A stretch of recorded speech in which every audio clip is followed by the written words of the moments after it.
The early morning silence at Whispering Pines Ranch shattered with a sound no rancher ever wants to hear, the desperate bellow of a bull in distress.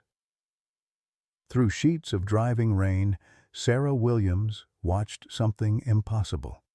Maverick, her massive Brahman bull, was kneeling before Ranger Jackson, massive head lowered in what could only be described as supplication.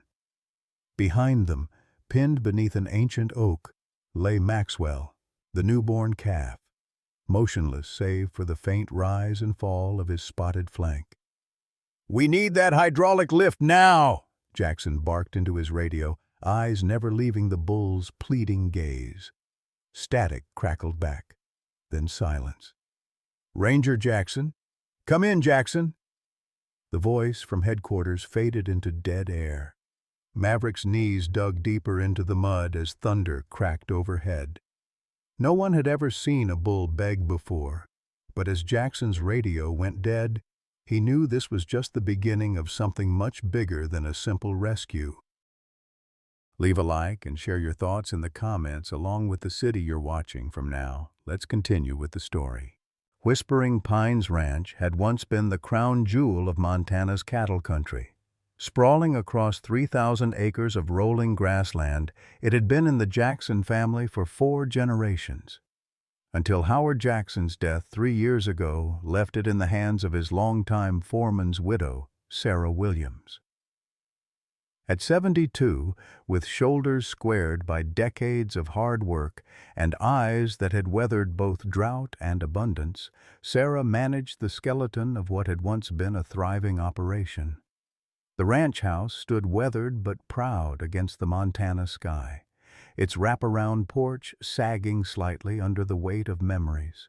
Inside, faded photographs of better days lined pine-paneled walls, Howard Jackson standing proudly beside championship Brahman bulls, blue ribbons from county fairs, and one dusty frame showing a young boy with his father beside a newborn calf.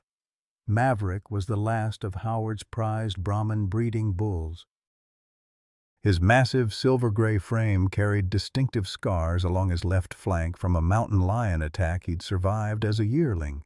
At 8 years old, he'd developed an intelligence that sometimes unnerved even Sarah. The ranch hands spoke of him in hushed tones, claiming he understood English and could predict storms before the weather service. Sarah didn't believe the tall tales, but she couldn't deny Maverick was different, especially in his devotion to Maxwell. Maxwell had been born just 6 weeks earlier, the last of a rare bloodline that Howard had spent decades perfecting. With a distinctive star-shaped marking on his forehead and unusual intelligence in his eyes, Maxwell represented the ranch's last hope. The special Brahman genetics he carried commanded premium prices that might save the failing operation, if he survived to maturity. Ranger Mike Jackson had returned to Montana after 20 years away, taking the ranger position in a district he'd deliberately avoided most of his adult life. At 45, his face was weathered like the land itself, deep lines carved by sun and old sorrows. Few knew he was Howard Jackson's estranged son who'd fled the ranch after a bitter argument about its future. Fewer still recognized him now. The beard and the weight of years provided effective camouflage from his past. The shadow hanging over Whispering Pines came in the form of Heritage Development Corporation and its silver-haired executive, Richard Caldwell. With his tailored suits and practiced smile, Caldwell had been circling the property like a vulture since Howard's death. The corporation had already purchased neighboring ranches, converting them to upscale housing developments catering to wealthy out-of-staters seeking Montana views without Montana work. 3 more months, Sarah often whispered to Maverick during their morning rounds. 3 more months and Maxwell's bloodline samples will fetch enough at auction to hold them off another year. What she didn't say was that the bank's patience had worn thinner than the drought-stricken topsoil. Foreclosure notices had begun arriving with alarming regularity. What no one could have predicted was how these separate strands of fate would become inextricably tangled during one summer storm, or how a massive Brahman bull would bring together a fractured legacy through an act of desperate communication that defied everything they thought they knew about the divide between man and animal. The day had begun like countless others at Whispering Pines. Sarah woke before dawn, her old bones protesting as she eased herself from bed. Through the window she could see the first hint of sunrise painting the eastern sky in watercolor strokes of pink and gold. She moved through her morning routine with practiced efficiency, coffee brewing, oatmeal simmering, radio tuned to the weather report that promised clear skies and July heat. "Gonna be another scorcher, Maxwell," she said, stepping onto the porch with her steaming mug. The special calf was visible from where she stood, his distinctive star marking gleaming white against his silver coat as he nursed from his surrogate mother, a gentle Hereford who'd lost her own calf in spring.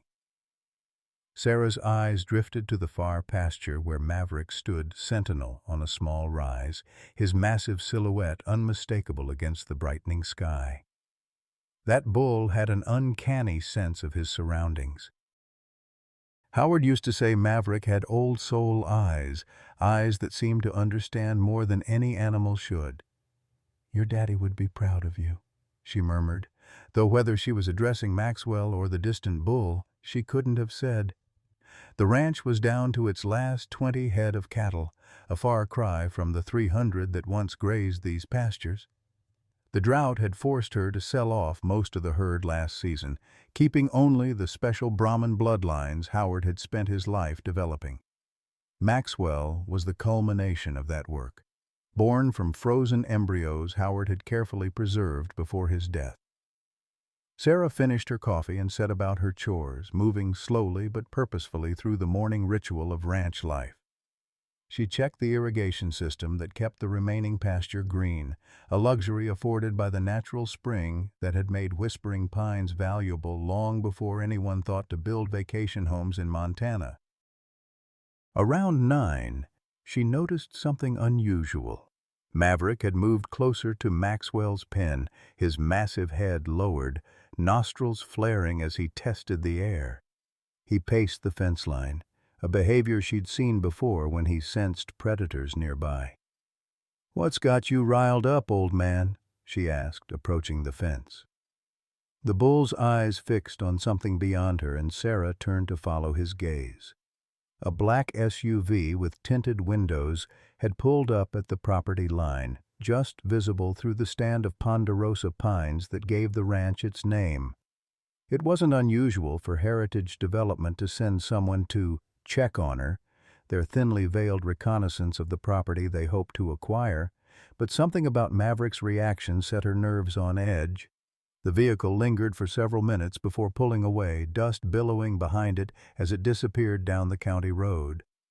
Sarah made a mental note to call Sheriff Wilson later. The last thing she needed was trespassers or trouble. By midday, the promised clear skies had vanished. Dark clouds rolled in from the west with surprising speed, bringing with them the distinctive scent of approaching rain. The Weather Service had been wrong again, not unusual in a place where mountains created their own weather patterns regardless of forecasts. "Better secure the equipment," Sarah told Miguel, her only remaining ranch hand. The young man nodded and headed toward the barn as the first fat raindrops began to fall. Sarah hurried to check on Maxwell. The special calf represented everything now. Her promise to Howard, the ranch's financial salvation, the continuation of a bloodline that had been the old man's pride. The calf was sheltered in a special pen near the old oak that Howard had built decades ago when he first started his breeding program. Thunder cracked overhead as she approached, and the wind picked up dramatically, bending the tall grasses horizontal. She quickened her pace, concerned about the ancient oak's proximity to the pen. Howard had always meant to remove it, worried about its age and the danger of falling branches, but like many projects, it had remained unfinished after his illness took hold. The rain came in earnest now, pelting Sarah's face as she reached Maxwell's enclosure. The calf seemed nervous, sensing the storm's intensity. Sarah opened the gate, intending to move him to the more secure barn. That's when she heard it, a deep groaning sound that seemed to come from the earth itself.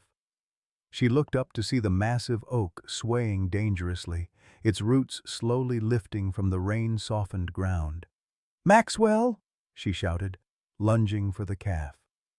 The world slowed to a terrible crawl as the ancient tree surrendered its century-long stand. Branches thick as a man's thigh cracked and splintered. Sarah felt herself falling, pushed aside by something large and powerful. Maverick had somehow broken through the fence, charging into the pen with surprising speed for his size. When Sarah regained her footing, heart pounding in her chest, the oak lay across the pen. Maxwell was pinned beneath a massive limb, only his head and front legs visible. Beside him stood Maverick, bellowing with such anguish that Sarah felt it in her bones. "Oh God, no," she whispered, scrambling toward them through the mud. Maxwell's eyes were open, frightened but alive. The calf bleated weakly as Sarah assessed the situation. The limb that pinned him was far too heavy for her to move.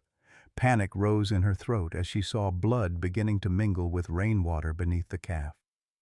Maverick paced frantically, pushing against the fallen tree with his massive shoulder. But even his considerable strength couldn't budge it. The bull's distress was palpable, his normally stoic demeanor replaced by something that looked remarkably like fear. "I need to get help," Sarah told him, backing away.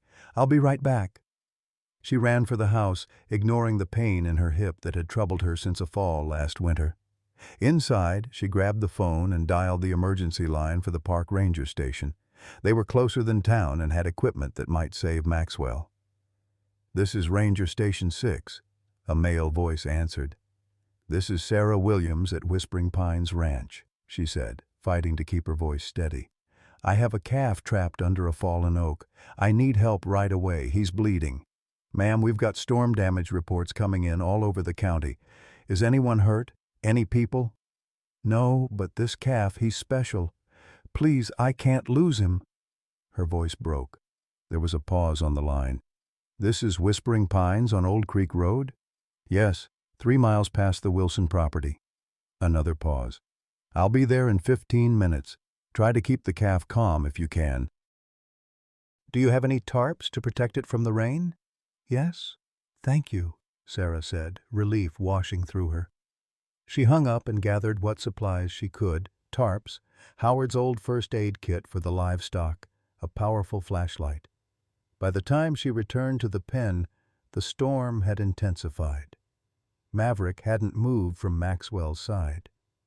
The bull stood like a statue in the downpour, positioning himself to block some of the rain from reaching the trapped calf. Sarah worked quickly to create a makeshift shelter with the tarp, securing it to the fallen tree itself. Maxwell's breathing had become labored, his eyes wide with shock. "Help is coming," she told them both, stroking Maxwell's wet head. "Just hold on." Maverick made a low sound in his throat, almost like a whimper. He lowered his massive head to gently nudge the calf, as if encouraging him to stay awake. Sarah had seen many things in her decades on ranches, but nothing had prepared her for the depth of emotion she witnessed in the bull's behavior. The sound of tires on gravel announced the ranger's arrival. Sarah waved her flashlight to guide them through the storm. The ranger truck pulled as close as possible to the pen, headlights illuminating the scene in harsh relief. The man who stepped from the vehicle was tall and broad-shouldered, wearing the standard-issue green uniform of the Montana Park Service.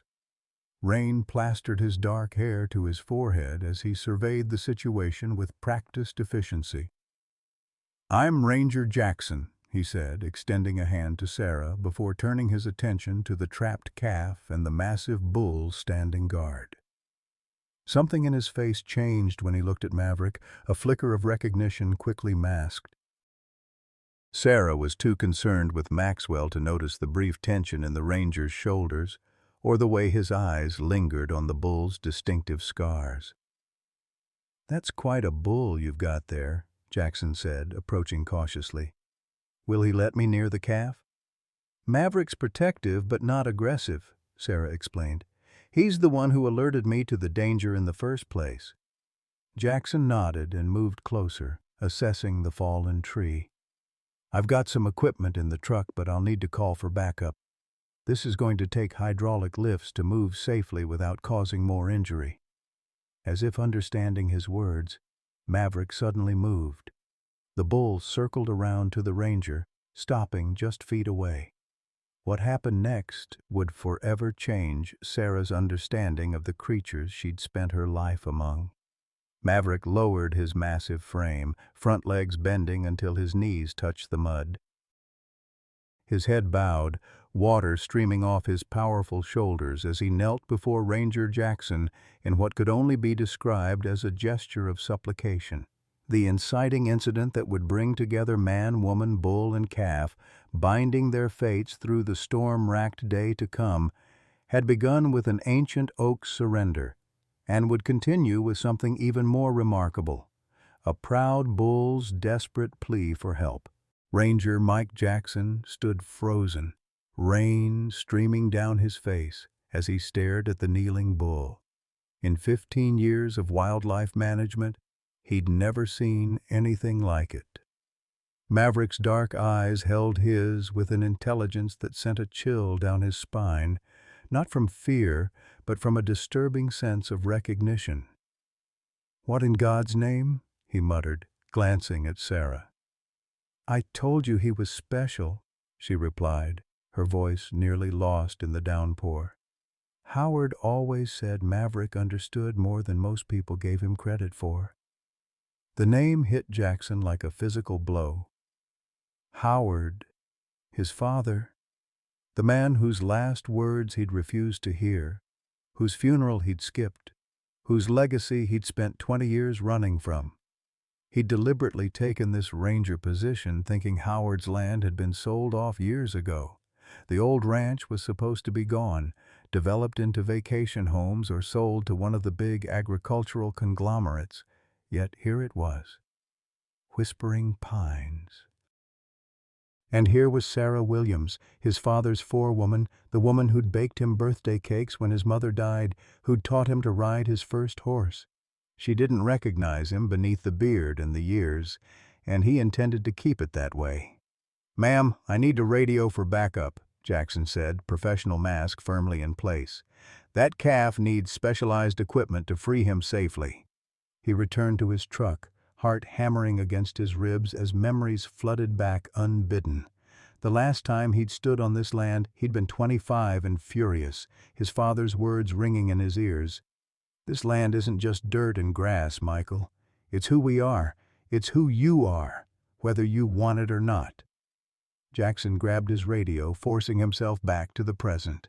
"Station 6 to base. I'm at Whispering Pines Ranch with a livestock emergency.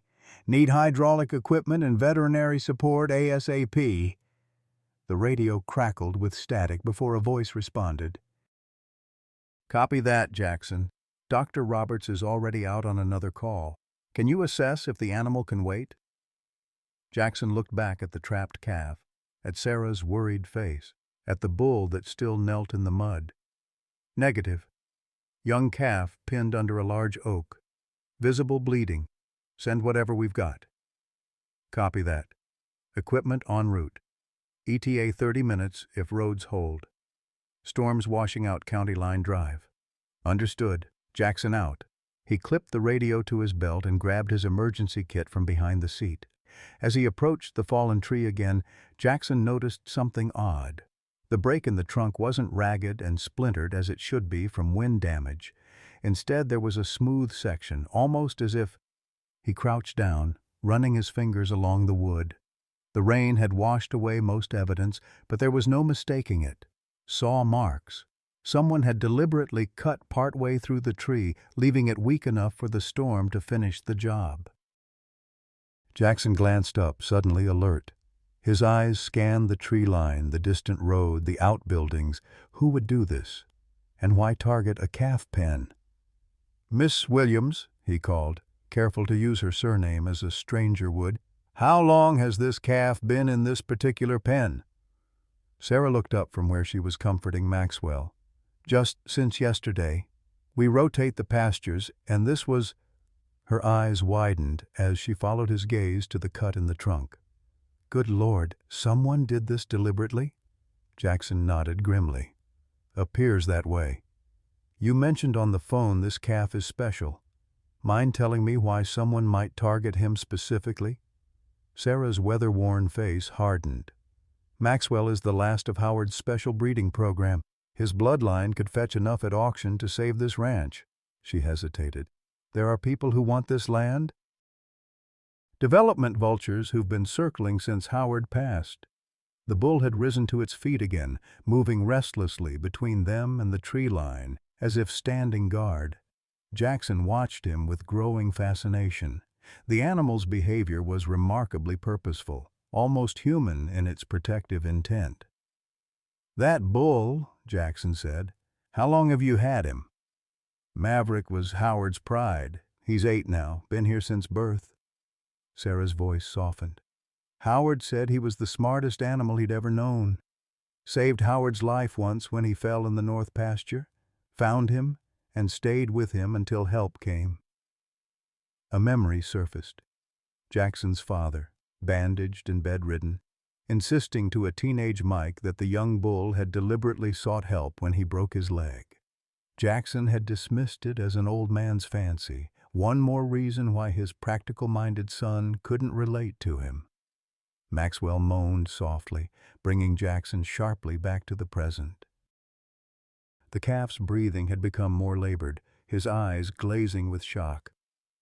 "We need to stabilize him until equipment arrives," Jackson said, opening his kit.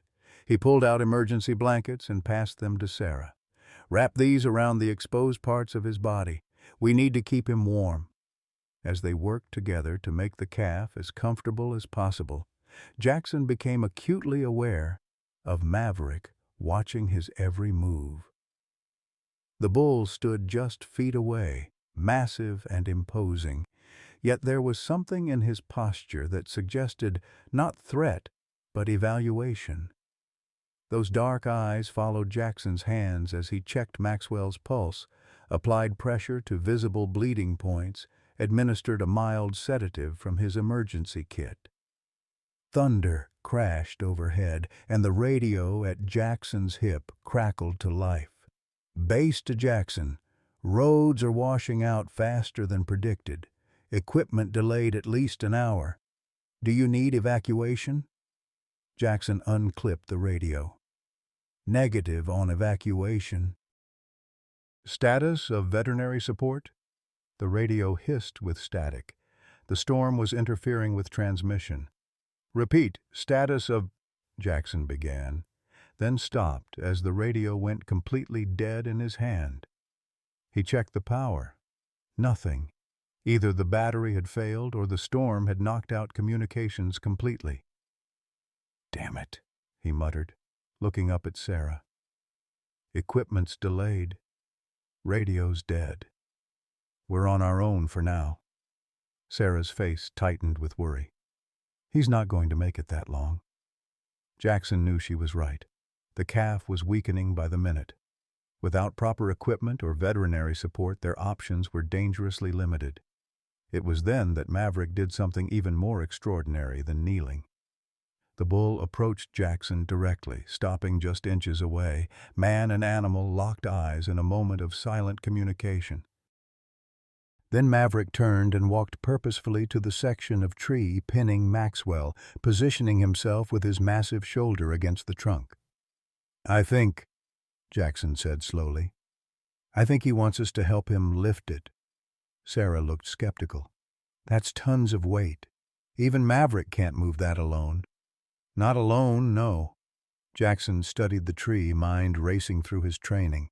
"But if we create a fulcrum point using that broken fence post as a lever and both push while he lifts—" It was dangerous, possibly futile, but the alternative was watching Maxwell die slowly while they waited for help that might come too late.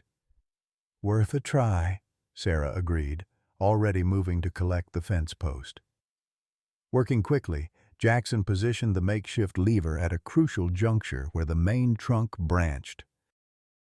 If they could lift it just enough to take pressure off Maxwell's body without allowing the tree to shift and cause more damage. "On three," Jackson instructed, gripping the lever alongside Sarah. "1, 2, 3. They pushed downward with all their strength as Maverick drove his powerful shoulder upward against the trunk. For one heartbreaking moment, nothing happened. Then, with a groan of protest, the massive oak shifted slightly. "More!" Sarah gasped, straining against the lever. Jackson repositioned his feet, driving his weight downward. His mind flashed to summers spent hauling hay, mending fences, learning the language of physical labor that his father had tried to teach him, lessons he'd rejected in his rush to escape to college, to the city, to anywhere but here.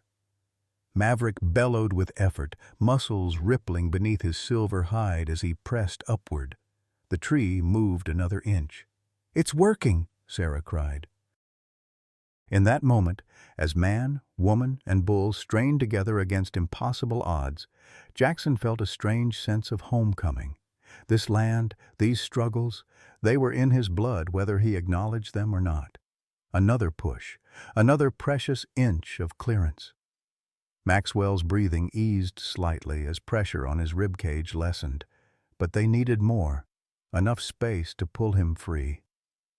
"I'll hold here," Jackson said through gritted teeth. "You be ready to pull Maxwell clear the moment we have enough space." Sarah nodded, moving into position near the calf's head. Rain continued to pour down, turning the ground beneath them to treacherous mud. Jackson's muscles screamed in protest as he maintained pressure on the lever. "Now, Maverick," he found himself saying to the bull, as if the animal could understand every word. "Everything you've got. Now!" What happened next would forever alter Jackson's understanding of the barrier between humans and animals.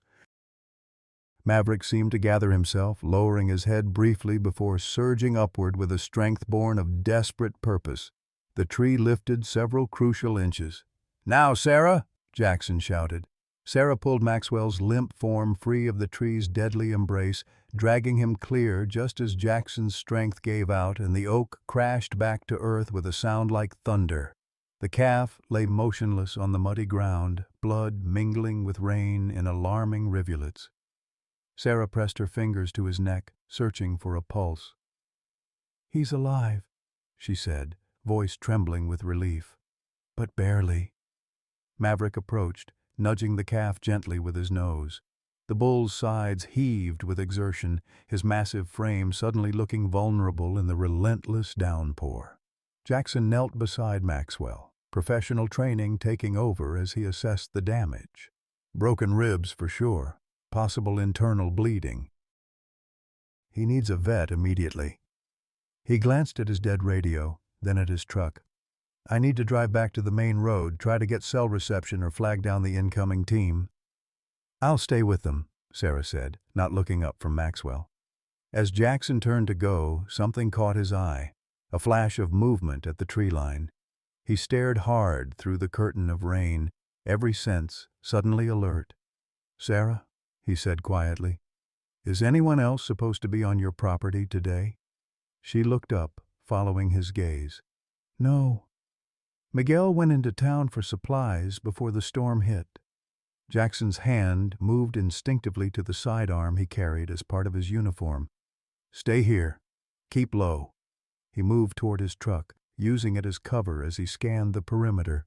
Years of ranger training had honed his ability to spot what didn't belong, and something definitely didn't belong among the pines at the edge of the property. That's when he saw it. Another vehicle, dark and partially concealed, parked just beyond the ranch's boundary marker. Next to it stood a figure in a rain slicker, watching through binoculars. Anger surged through Jackson, anger at the sabotage, at the calculated cruelty of targeting an innocent animal, at the violation of his father's land, his land. The thought hit him with unexpected force.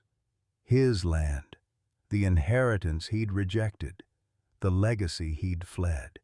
Before he could process this revelation, Maverick suddenly raised his head and let out a warning bellow. The sound carried across the rain-soaked pasture like a challenge. The figure by the tree line quickly ducked into the waiting vehicle, which reversed hastily before disappearing down the access road. Jackson memorized what details he could. Black SUV, Montana plates, first three digits, 477. Not enough for a positive ID, but something to start with. He returned to Sarah and the animal's newfound determination hardening his features. "Someone was watching us. Same vehicle you saw earlier?" Sarah nodded grimly. "Heritage Development has been stepping up their pressure tactics lately, but this," she gestured to the deliberately weakened tree, "this is criminal." "When help arrives, I'm going to have the sheriff come out and document this," Jackson said. "Attempted destruction of livestock is a serious offense in Montana." Sarah looked at him curiously. "You seem to know your way around ranch law for a park ranger." Jackson avoided her eyes, focusing instead on Maxwell. "Part of the job in cattle country."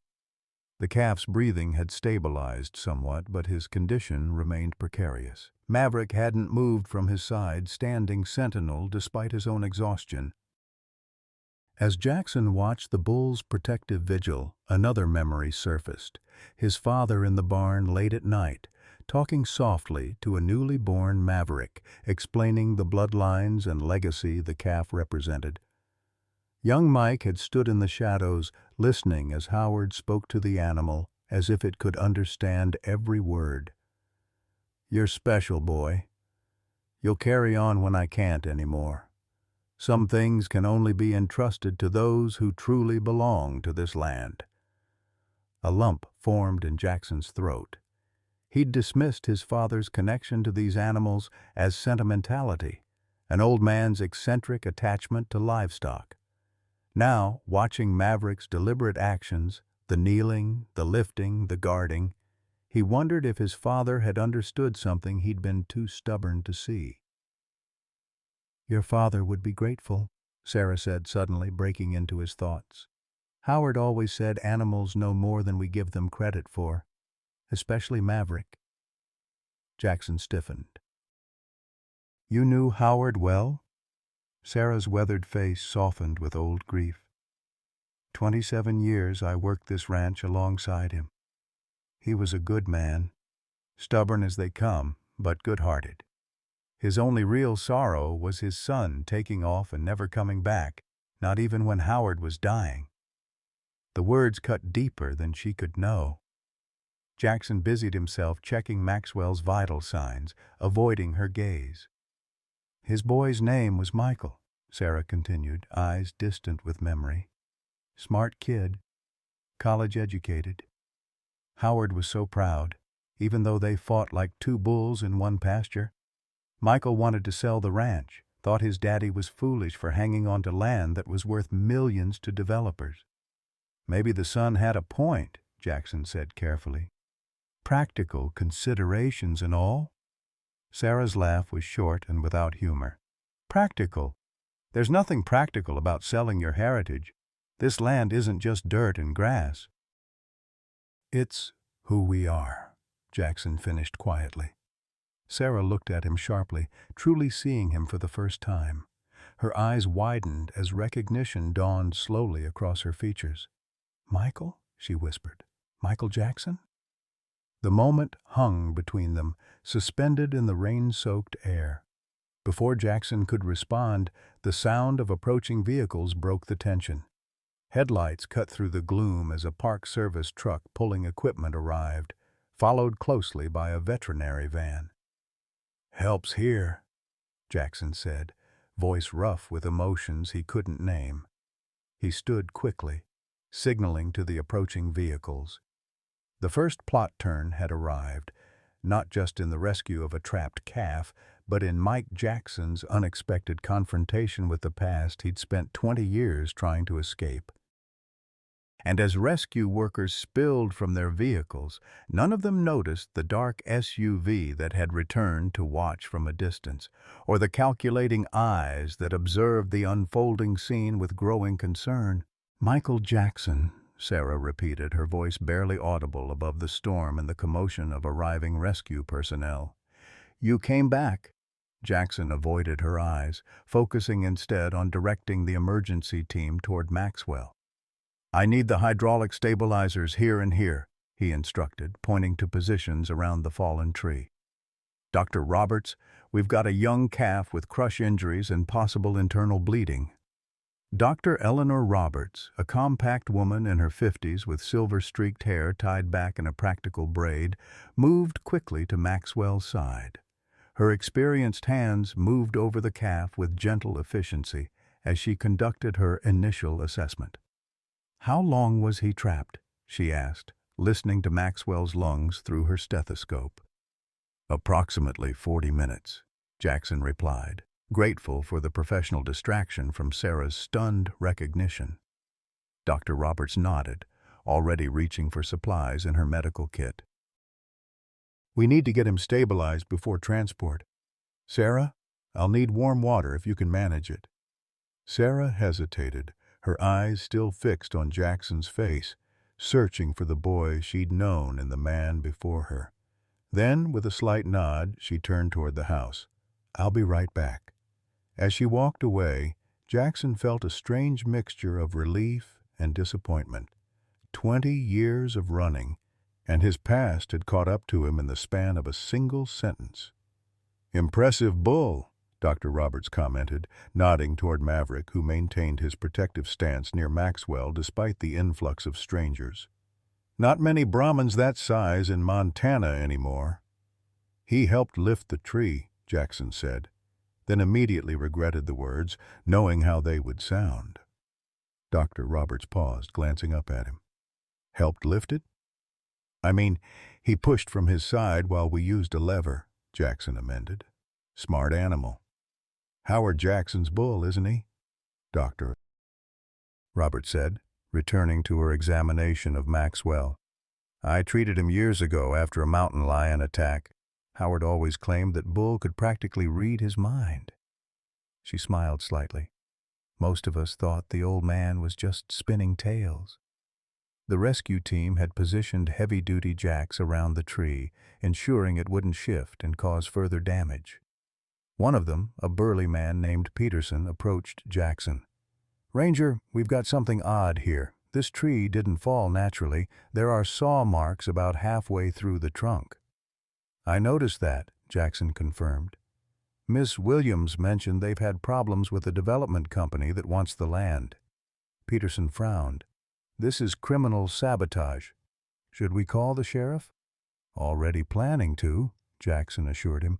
"For now, let's focus on securing the scene and getting this calf proper medical attention." Sarah returned with a container of warm water and clean towels. She worked alongside Dr. Roberts, her movements practiced from decades of assisting with livestock emergencies, yet Jackson noticed how her eyes occasionally darted to him, as if confirming that he was really there, that Howard Jackson's prodigal son had indeed returned. As the team worked to stabilize Maxwell, the ranch house door opened again, and a tall man in an expensive raincoat stepped out onto the porch. His silver hair was perfectly coiffed despite the weather, and even from a distance Jackson could see the gleam of a luxury watch at his wrist. The man surveyed the scene with what appeared to be concern before making his way toward them. "Sarah," he called, "I was in the area and saw all the emergency vehicles. Is everything all right?" Jackson noticed how Sarah's shoulders stiffened at the sound of the man's voice. "Richard," she acknowledged without turning, "we've had an accident." A tree fell on one of the calves. The newcomer joined their circle, careful to keep his polished shoes out of the worst of the mud. "How terrible. Anything I can do to help?" "We've got it covered," Dr. Roberts said shortly, clearly familiar with the man and not particularly pleased to see him. Jackson studied Richard carefully. expensive clothes, manicured nails, the practiced concern of someone with an agenda. This, he guessed, was Richard Caldwell of Heritage Development. "Richard Caldwell," the man said, extending his hand to Jackson. "Heritage Development. And you are?" "Ranger Jackson," he replied, deliberately using only his title and last name as he briefly shook the offered hand. "Nasty business, this," Caldwell said, gesturing to the fallen tree. "Old properties like this have so many hazards. One of the reasons I've been encouraging Sarah to consider our offer. We could take all this worry off her hands." The calculated opportunism of the comment made Jackson's jaw tighten. Before he could respond, Maverick let out a low, rumbling sound. The bull had moved closer, his massive form suddenly imposing as he positioned himself between Caldwell and Maxwell. Caldwell took an instinctive step back. "That animal seems aggressive, Sarah. Should he be loose like this?" "Maverick's not aggressive," Sarah replied calmly. "He's protective. There's a difference." Dr. Roberts looked up from her work. "The calf is stable enough to move now. I'd like to get him to my clinic where I can properly assess the extent of his injuries."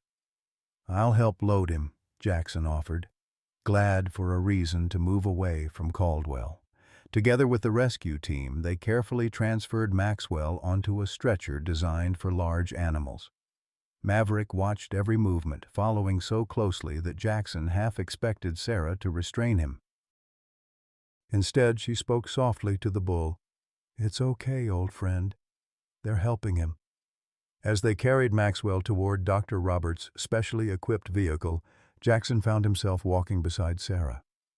"Howard left the ranch to you, didn't he?" he asked quietly. "Not to Heritage Development." Sarah glanced at him, surprise flashing across her weathered features. "He left it in trust. I'm just the caretaker until—" She stopped abruptly. "Until what?" Jackson pressed. Sarah's eyes met his directly. "Until his son decided to come home." The revelation hit Jackson like a physical blow. All these years he'd assumed his father had written him off, had left the ranch to Sarah or sold it to the highest bidder. To learn that Howard had maintained faith in his return, even after their bitter parting, opened a wound Jackson thought had long since scarred over. "I didn't know," he said finally. "You didn't ask," Sarah replied without accusation. "Howard tried to tell you when he was sick. He called and wrote letters." Letters Jackson had returned unopened. Phone calls he'd cut short, convinced they would be filled with the same arguments that had driven him away in the first place. His father wanting him to take over the ranch, Jackson insisting on selling it and splitting the proceeds. "The land is worth millions to developers," he said, echoing his younger self's pragmatic argument. "And what's it worth to Maverick?" Sarah countered, nodding toward the bull who followed Maxwell's stretcher with singular focus. "Or to Maxwell, or to the generations of Jacksons who worked this soil? Some things can't be measured in dollars, Michael." They reached Dr. Roberts' vehicle, where the team carefully loaded Maxwell inside. The calf's eyes were open now, alert with fear, but no longer glazed with shock. Dr. Roberts administered another injection before turning to Sarah. "I'll do everything I can for him," she promised. "You can follow us to the clinic if you'd like." Sarah nodded gratefully. "I'll be right behind you." As Dr. Roberts prepared to leave, Caldwell approached again.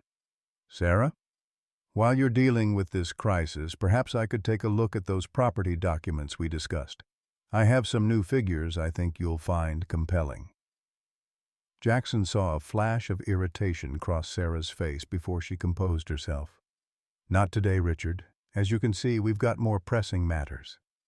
Of course," Caldwell agreed smoothly. "But time is of the essence with these things. The bank's patience isn't infinite." The implied threat wasn't lost on Jackson. Before Sarah could respond, he stepped forward.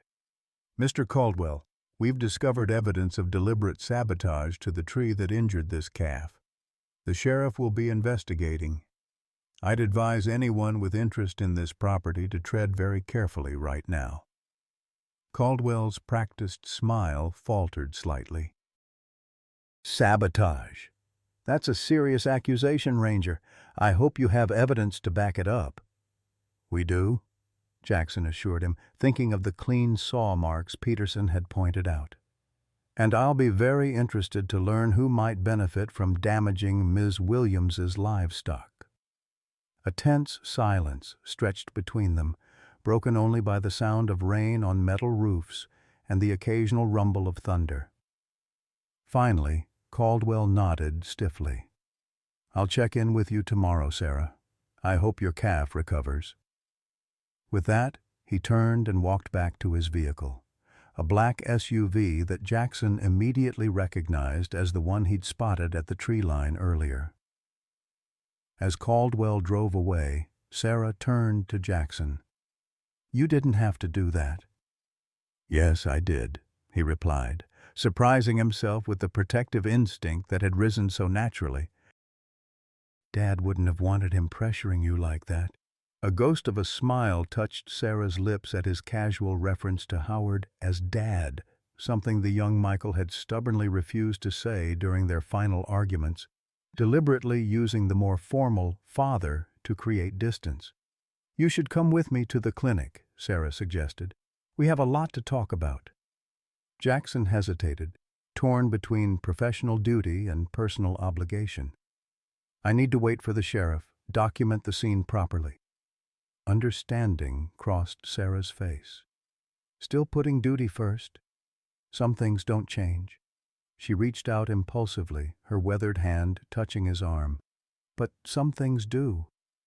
You came back, Michael. That's what matters." Before Jackson could respond, Maverick let out a distressed bellow.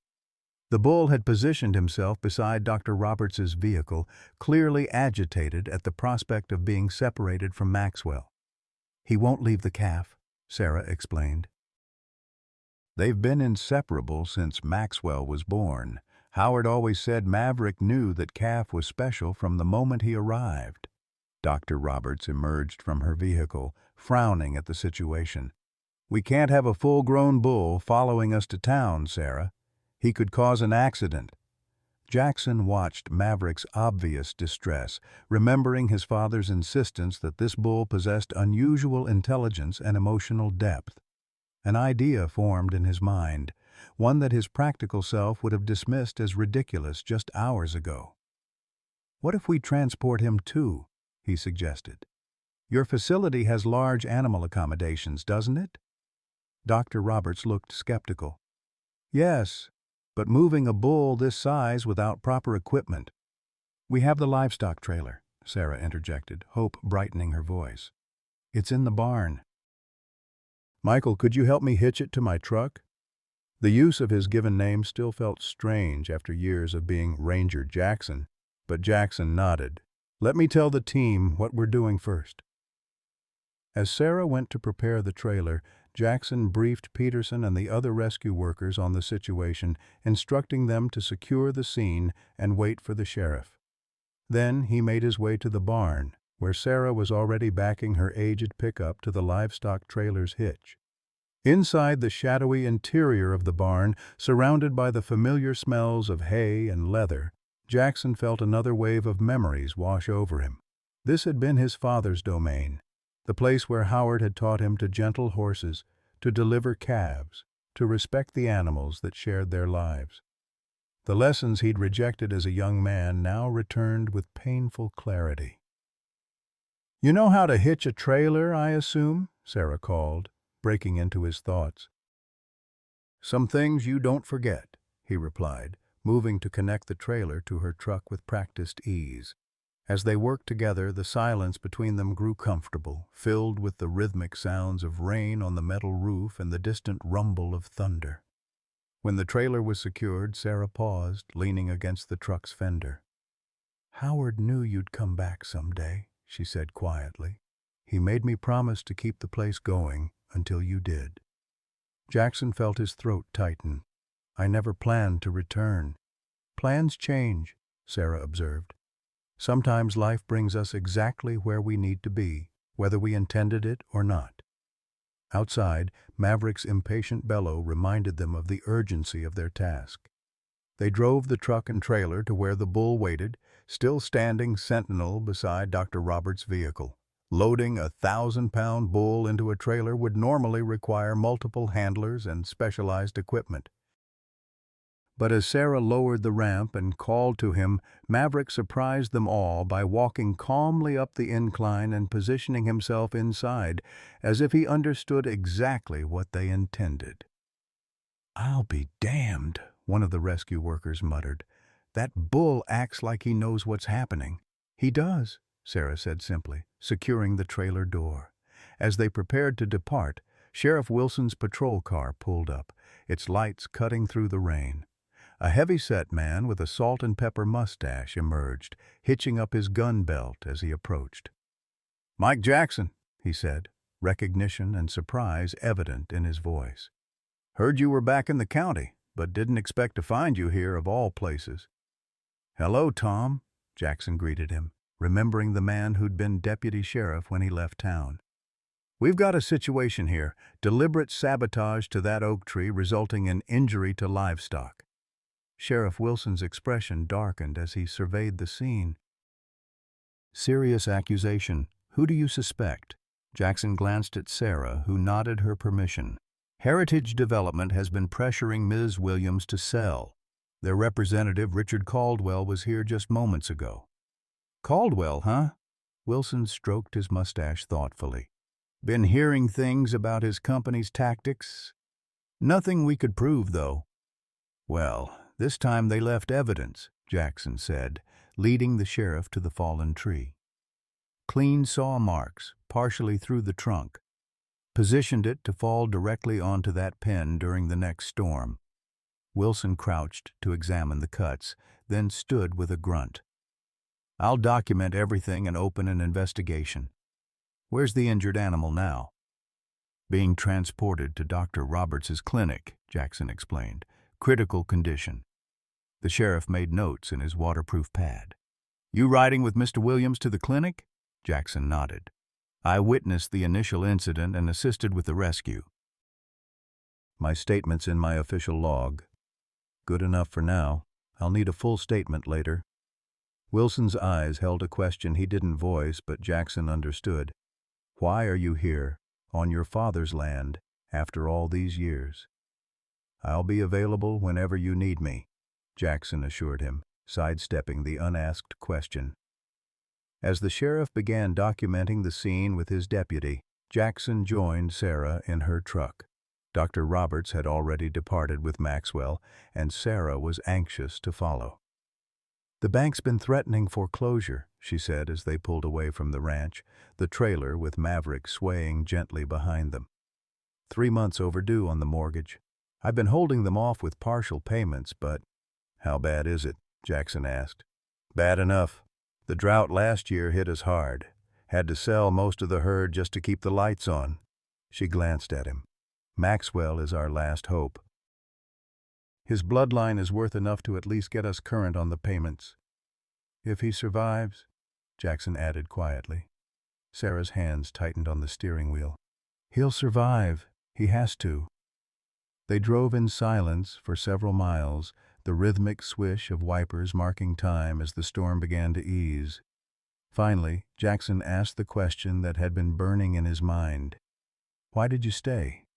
After Dad died, why keep fighting for land that isn't even yours?" Sarah's weathered face softened with a sad smile. "Your father saved my life, Michael. When Thomas, my husband, died, I had nowhere to go. Howard gave me purpose, a home, work that mattered. When he got sick, I promised I'd keep Whispering Pines going until you came back." "What if I never came back?" Jackson pressed. "Howard said you would. Said the land would call you home eventually." She chuckled softly. "Stubborn old man never did accept being wrong about anything." The road into town wound through rolling hills dotted with ponderosa pines, As they crested a rise, the small community of Eagle Creek came into view, its buildings nestled in the valley below. Dr. Roberts' veterinary clinic stood on the outskirts, a modern facility that served the surrounding ranches and farms.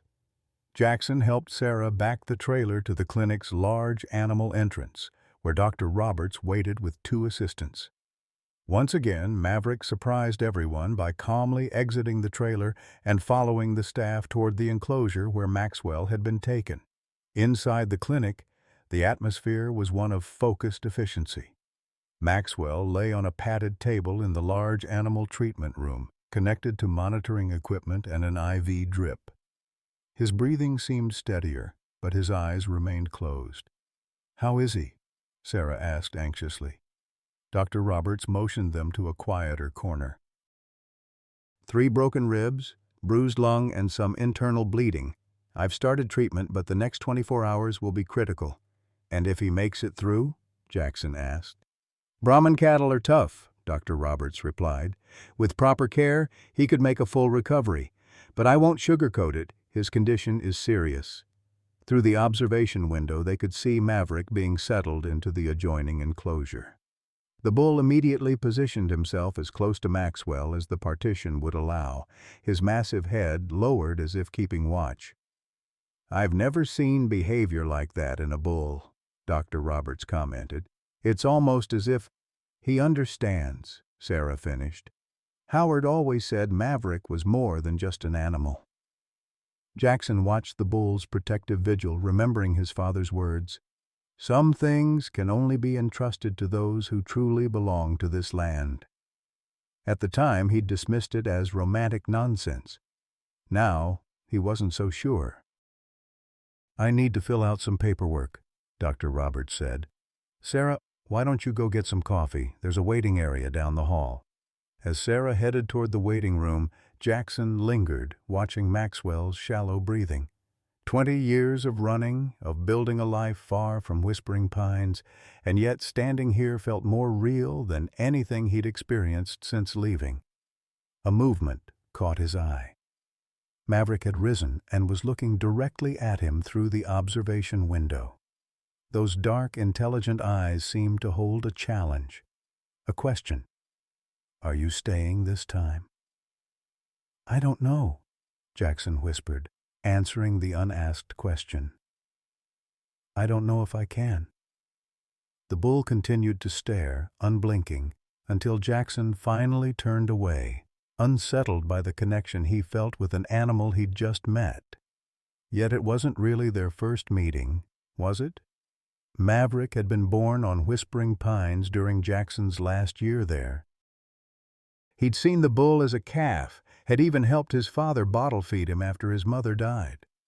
In the waiting area, Jackson found Sarah sitting with an unexpected visitor, Richard Caldwell. The developer sat across from her, a leather portfolio open on his lap, his voice low and persuasive. "Sarah, be reasonable. The bank is ready to foreclose.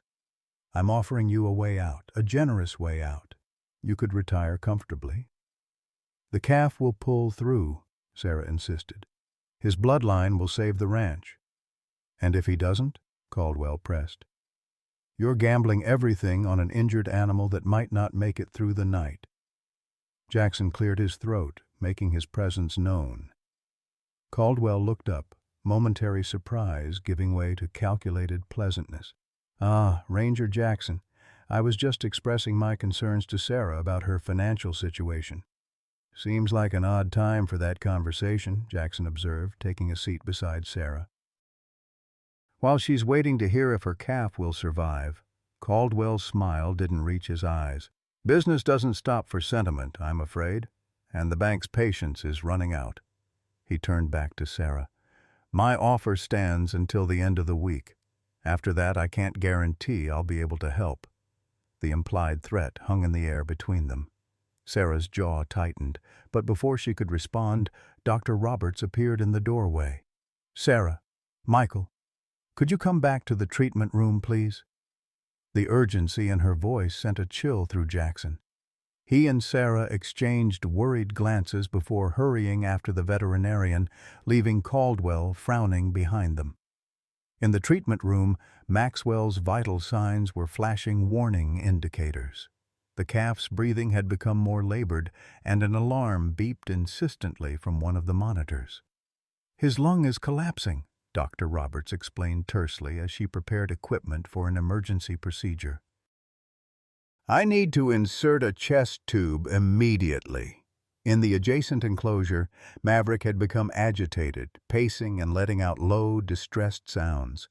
The bull seemed to sense the crisis unfolding beyond his reach. "Can we help?" Jackson asked, falling instinctively into the role of assistant as he had so many times during animal emergencies in his youth. Dr. Roberts nodded. "Sarah, talk to him. Keep him calm.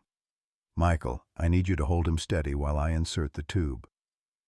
They worked together with the focused intensity of those accustomed to livestock emergencies. Jackson held Maxwell's head, murmuring reassurances as Dr. Roberts carefully inserted the chest tube. Sarah stood at the calf's other side, her weathered hand stroking his flank, her voice steady despite the fear evident in her eyes. "Stay with us, little one," she whispered. "Your daddy's watching over you." Jackson wasn't sure if she meant Howard or Maverick, but either way the words carried the weight of truth. As the monitor's angry beeping subsided and Maxwell's breathing eased, relief washed through the room. "That should stabilize him for now," Dr. Roberts said, checking the monitors. "But he's not out of danger yet." From the adjoining enclosure, Maverick had gone quiet, watching the procedure with an almost human attentiveness. When Maxwell's condition stabilized, the bull finally lay down, positioning himself as close to the partition as possible. "He needs rest now," Dr. Roberts told them. "And frankly, so do you both. There's nothing more we can do tonight except wait and monitor." Sarah looked reluctant to leave, but exhaustion was evident in the slump of her shoulders. "You'll call if anything changes?" "Immediately," Dr. Roberts promised. "Go get some food and rest. My staff will be monitoring him constantly." As they turned to leave, Jackson found himself pausing at Maverick's enclosure. The bull raised his massive head, those intelligent eyes locking with Jackson's once more. "We'll be back," Jackson said quietly, feeling only slightly foolish for addressing the animal directly. "He's in good hands." In the waiting area, Caldwell had departed, leaving only a business card with a handwritten note. "Call me before it's too late. R.C." Sarah crumpled the card and tossed it into the trash. "Vulture." Jackson couldn't disagree. "Come on, let's get some dinner. I'm guessing you haven't eaten since breakfast." "The Dusty Boot is still open," Sarah suggested, naming the local diner that had been a fixture in Eagle Creek for decades. "Best meatloaf in 3 counties." As they walked to Sarah's truck, the storm had finally passed, leaving the evening air fresh and cool. The western sky was beginning to clear, revealing patches of deep blue between dissipating clouds. In the east, the first stars were becoming visible. "Your father loved this time of day," Sarah commented, following his gaze to the sky. "Used to say it was when the land whispered its secrets, if you knew how to listen." Jackson smiled despite himself. He had a saying for everything. "Most of them worth hearing," Sarah agreed, "even if some of us were too stubborn to listen at the time." The gentle rebuke wasn't lost on Jackson, but neither was the fondness in her tone. As they drove toward town, he found himself seeing Eagle Creek through new eyes, not as the prison he'd once escaped, but as a community that had shaped him in ways he was only beginning to understand. The development that had begun with a trapped calf and a kneeling bull was turning into something far more complex. A confrontation not just with external threats to Whispering Pines, but with the internal conflict Jackson had carried for 20 years. The land was calling him home, just as his father had predicted. The question now was whether he would finally answer. The Dusty Boot hadn't changed in 20 years. The same wagon wheel chandeliers hung from the cedar-planked ceiling, casting warm light over red vinyl booths and tables covered with checkered cloths. The aroma of fresh biscuits and slow-cooked beef filled the air, mingling with the scent of coffee that perpetually percolated behind the counter. Even the waitress who approached their table, Maggie Cooper, now with silver threading through her once auburn hair, was a fixture from Jackson's youth. "Sarah Williams?" Maggie greeted warmly, then turned to Jackson with a puzzled smile. "And, wait a minute." Her eyes widened with recognition. "Michael Jackson, Howard's boy. Lord have mercy, is that really you?" Jackson nodded, uncomfortable with the attention. "Hello, Maggie." "Well, I'll be." Maggie's voice carried through the half-full diner, drawing curious glances. "Folks, look who's back in town." "Michael Jackson, all grown up and wearing a Rangers uniform to boot." Several older patrons turned, recognition dawning on weathered faces. Jackson braced himself for the inevitable questions, the remarks about how long he'd been gone, the subtle or not-so-subtle references to his absence during Howard's final illness. But instead, a grizzled man in faded overalls rose from his booth and approached with hand extended. "Jack Thornton, used to buy hay from your daddy. Sorry for your loss, son. Howard was one of the good ones." Others followed, a procession of ranchers, farmers, and townspeople who'd known Howard Jackson, offering condolences 3 years overdue. Each greeting carried the same respectful acknowledgement of loss, without recrimination for his absence. By the time they were seated with menus, Jackson felt both overwhelmed and oddly comforted. "They respected him," he said quietly to Sarah as Maggie departed to fetch their coffee. "Everyone did," Sarah confirmed. "Even those who thought he was foolish for refusing the developers all those years." She studied Jackson's face. "You didn't come to the funeral?" It wasn't a question, but Jackson answered anyway. "I was in Alaska when I got the news. Backcountry patrol. By the time I could arrange transport, it was over." The explanation sounded hollow even to his own ears. He could have made it if he'd tried harder, moved mountains to get there. But the truth was, he hadn't wanted to face the finality of his father's death, or the guilt of their unresolved conflict. "He asked for you," Sarah said, her voice gentle but unflinching. "At the end." The words landed like a physical blow. Jackson looked down at the worn tabletop, tracing a knot in the wood with his fingertip. "What did he say?" "That he was proud of you. That he understood why you left, even if he didn't agree with it." Sarah's weathered hand covered his, stilling its restless movement. "And that when you were ready, the land would be waiting." Maggie returned with 2 steaming mugs of coffee, momentarily saving Jackson from having to respond. "2 specials coming right up. Meatloaf for Sarah and the chicken fried steak for Michael. Still your favorite, right?" Jackson hadn't ordered chicken fried steak in years, but he nodded, oddly touched that she remembered. As Maggie bustled away, he turned back to Sarah. "The ranch can't be saved with just one calf's bloodline," he said, deliberately shifting the conversation to practical matters. "Even if Maxwell recovers, even if his genetics fetch top dollar, it won't be enough to sustain operations long term." Sarah sipped her coffee, regarding him over the rim of her mug. "Maybe not. But it would buy us time to rebuild the herd." Howard had a vision for Whispering Pines, breeding stock that could withstand the changing climate, produce more meat with less water. "Maxwell carries those genetics." "And if he doesn't make it?" Jackson pressed. "What then?"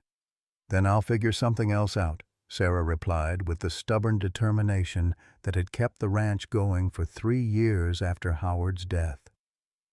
"I made a promise. To a dying man who left an impossible task. To a friend who believed in his son." Sarah's eyes held his, unwavering. "And in the land that's been in your family for 4 generations." Before Jackson could respond, the diner's door swung open, admitting a gust of evening air and Sheriff Tom Wilson. The lawman spotted them immediately and made his way to their table, his expression grave. "Mind if I join you folks for a minute?" Sarah gestured to the empty chair. "Please do. Any news about the investigation?" Wilson settled his bulk into the chair with a sigh. "Preliminary findings confirmed deliberate sabotage. Those cuts were made with a professional-grade chainsaw, maybe 24 to 48 hours before the storm." He glanced around before continuing in a lower voice. "And it gets worse. We found similar cuts on 2 other large trees near your property line." "Someone was planning multiple accidents," Jackson concluded grimly. "Looks that way." Wilson accepted the coffee Maggie silently delivered. "Question is, who stands to benefit from damaging your livestock, Sarah?" Sarah's face tightened. "Heritage Development has been after the land for years. They've bought up most of the neighboring properties already." "Richard Caldwell," Jackson added. "He was at the ranch earlier and at the vet clinic, pushing Sarah to sell even while Maxwell was fighting for his life." Wilson nodded thoughtfully. "Caldwell's got a reputation for aggressive acquisition tactics, but nothing criminal's ever stuck to him. Man's got friends in the state capitol." He sipped his coffee. "Still, this goes beyond hardball business. This is criminal endangerment." "Can you prove it was Heritage?" Sarah asked. "Not yet," Wilson admitted. "But I've got deputies checking hardware stores within 50 miles for recent chainsaw purchases. And I'll be having a conversation with Mr. Caldwell first thing tomorrow." Their food arrived, steaming plates laden with home-cooked comfort that reminded Jackson of countless meals at this same table, his father across from him, talking about the ranch, the future, the responsibilities of the land. He'd resented those conversations then, eager to escape to a life he thought would be more meaningful than raising cattle in Montana. As they ate, the conversation shifted to safer topics. Changes in town, mutual acquaintances, the ranger service where Jackson had built his career. But beneath the casual exchange ran a current of unresolved tension, questions that demanded answers. When they'd finished and the plates were cleared, Wilson excused himself, promising to keep them updated on the investigation. As Sarah reached for the check, Jackson placed his hand over hers. "Let me," he said. "It's the least I can do." Sarah regarded him with a mixture of affection and exasperation. "The least you could do would be to come home, Michael. Really, come home." The statement hung between them, neither question nor demand, but something in between. Jackson signaled Maggie for the bill, buying time to formulate a response. "I have a life, Sarah, a career, responsibilities." Even as he said the words, they felt insubstantial compared to the pull he felt toward Whispering Pines. "And your father's land doesn't qualify as a responsibility?" Sarah challenged gently. Before Jackson could answer, his phone rang, Dr. Roberts' number flashing on the screen. He answered immediately, heart racing. "Jackson here." "Michael, it's Eleanor Roberts." "You and Sarah need to come back to the clinic right away. Maxwell's condition has worsened and there's something else. Something with Maverick. You need to see this for yourselves." "We're on our way," Jackson replied, already standing. Sarah read the urgency in his face. "Maxwell? Dr. Roberts says his condition has worsened, and there's something happening with Maverick." They hurried from the diner, the night air now crisp and clear as the storm system had fully passed. Stars blazed overhead in the vast Montana sky, the Milky Way a luminous ribbon across the darkness. As they drove toward the clinic, Jackson found himself remembering summer nights spent on the ranch house porch, his father pointing out constellations, telling stories of how the stars guided the first cattlemen across the plains. The clinic's parking lot was nearly empty when they arrived, just Dr. Roberts's vehicle and a staff member's car visible under the security lights. Inside, the reception area was dimly lit and deserted, the overnight staff focused on the treatment areas beyond. Dr. Roberts met them at the door to the large animal ward, her expression troubled. "Maxwell's lung collapsed again about 30 minutes ago. We've reinflated it, but his vitals are unstable. I'm concerned about the internal bleeding. It may be worse than we initially thought." "What about Maverick?" Sarah asked. "You mentioned something was happening with him?" "That's what I wanted you to see," Dr. Roberts replied, leading them down the corridor. "I've never witnessed anything like it in 30 years of veterinary medicine." As they approached the treatment area, they could hear it, a deep, rhythmic sound that wasn't quite a bellow but something more melodic, almost like a chant.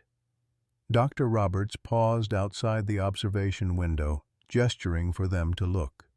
Maverick stood pressed against the partition separating him from Maxwell, his massive head lowered.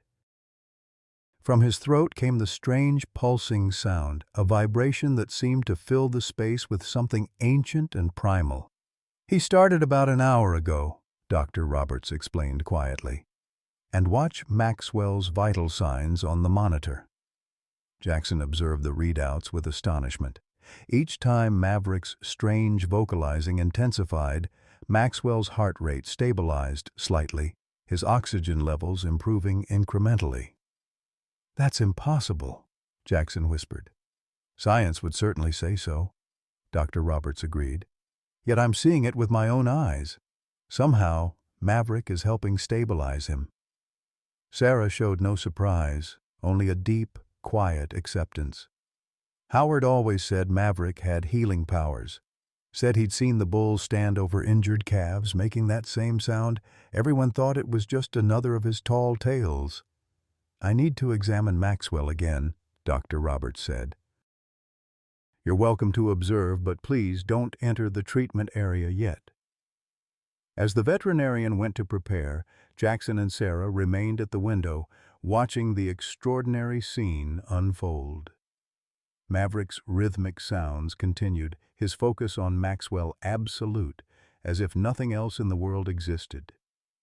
"Did you ever see Dad hurt?" Jackson asked suddenly. "After he claimed Maverick saved him?" Sarah nodded slowly.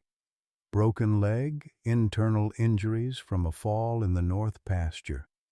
By the time Maverick led us to him, Howard was in bad shape.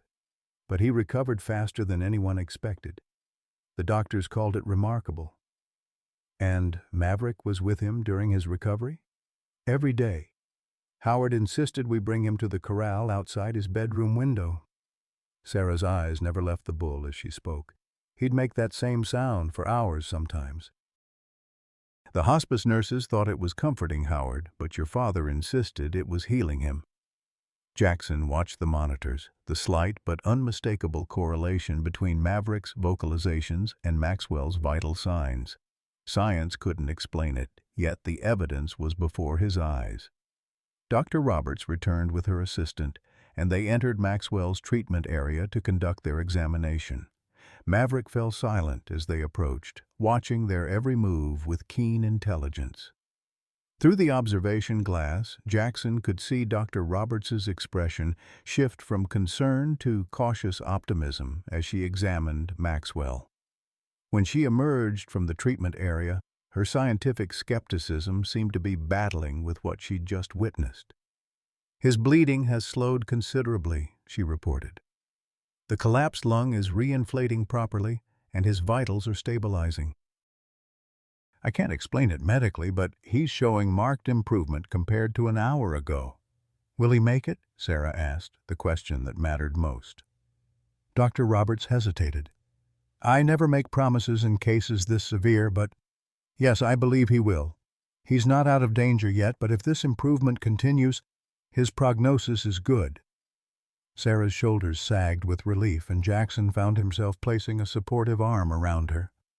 The gesture came naturally, like something from their shared past when he'd been little more than a boy, and she the kind forewoman who'd helped raise him after his mother's death. "Can we see him?" Sarah asked. Dr. Roberts nodded. "Briefly. I want him to rest as much as possible."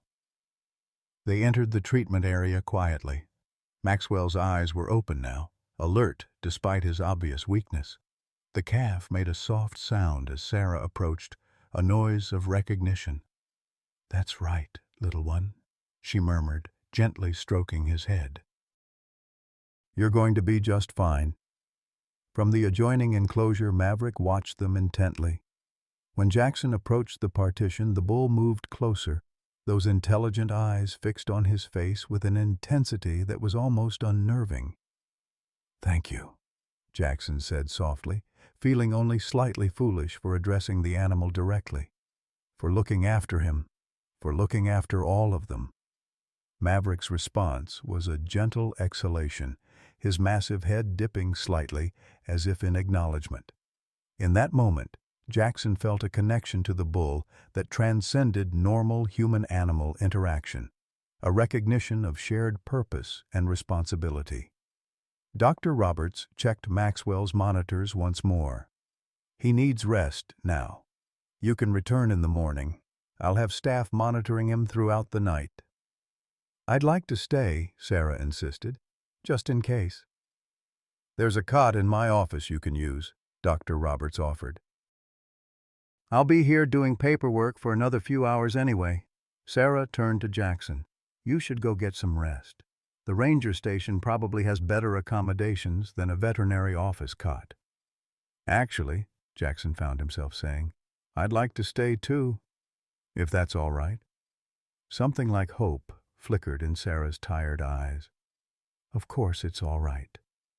Dr. Roberts arranged for a second cot in the staff break room, provided them with blankets and pillows, and left them with instructions to alert the night staff if they needed anything. As she departed, she paused in the doorway. "Whatever that bull is doing, it defies medical explanation," she said. "But I've learned over the years that there are some things science hasn't caught up to yet. Howard always said that Bull was special. I'm beginning to think he was right." Alone in the break room, Jackson and Sarah settled onto their respective cots, the day's exhaustion finally catching up to them. Through the small window, the Montana night sky was visible, stars brilliant against the blackness.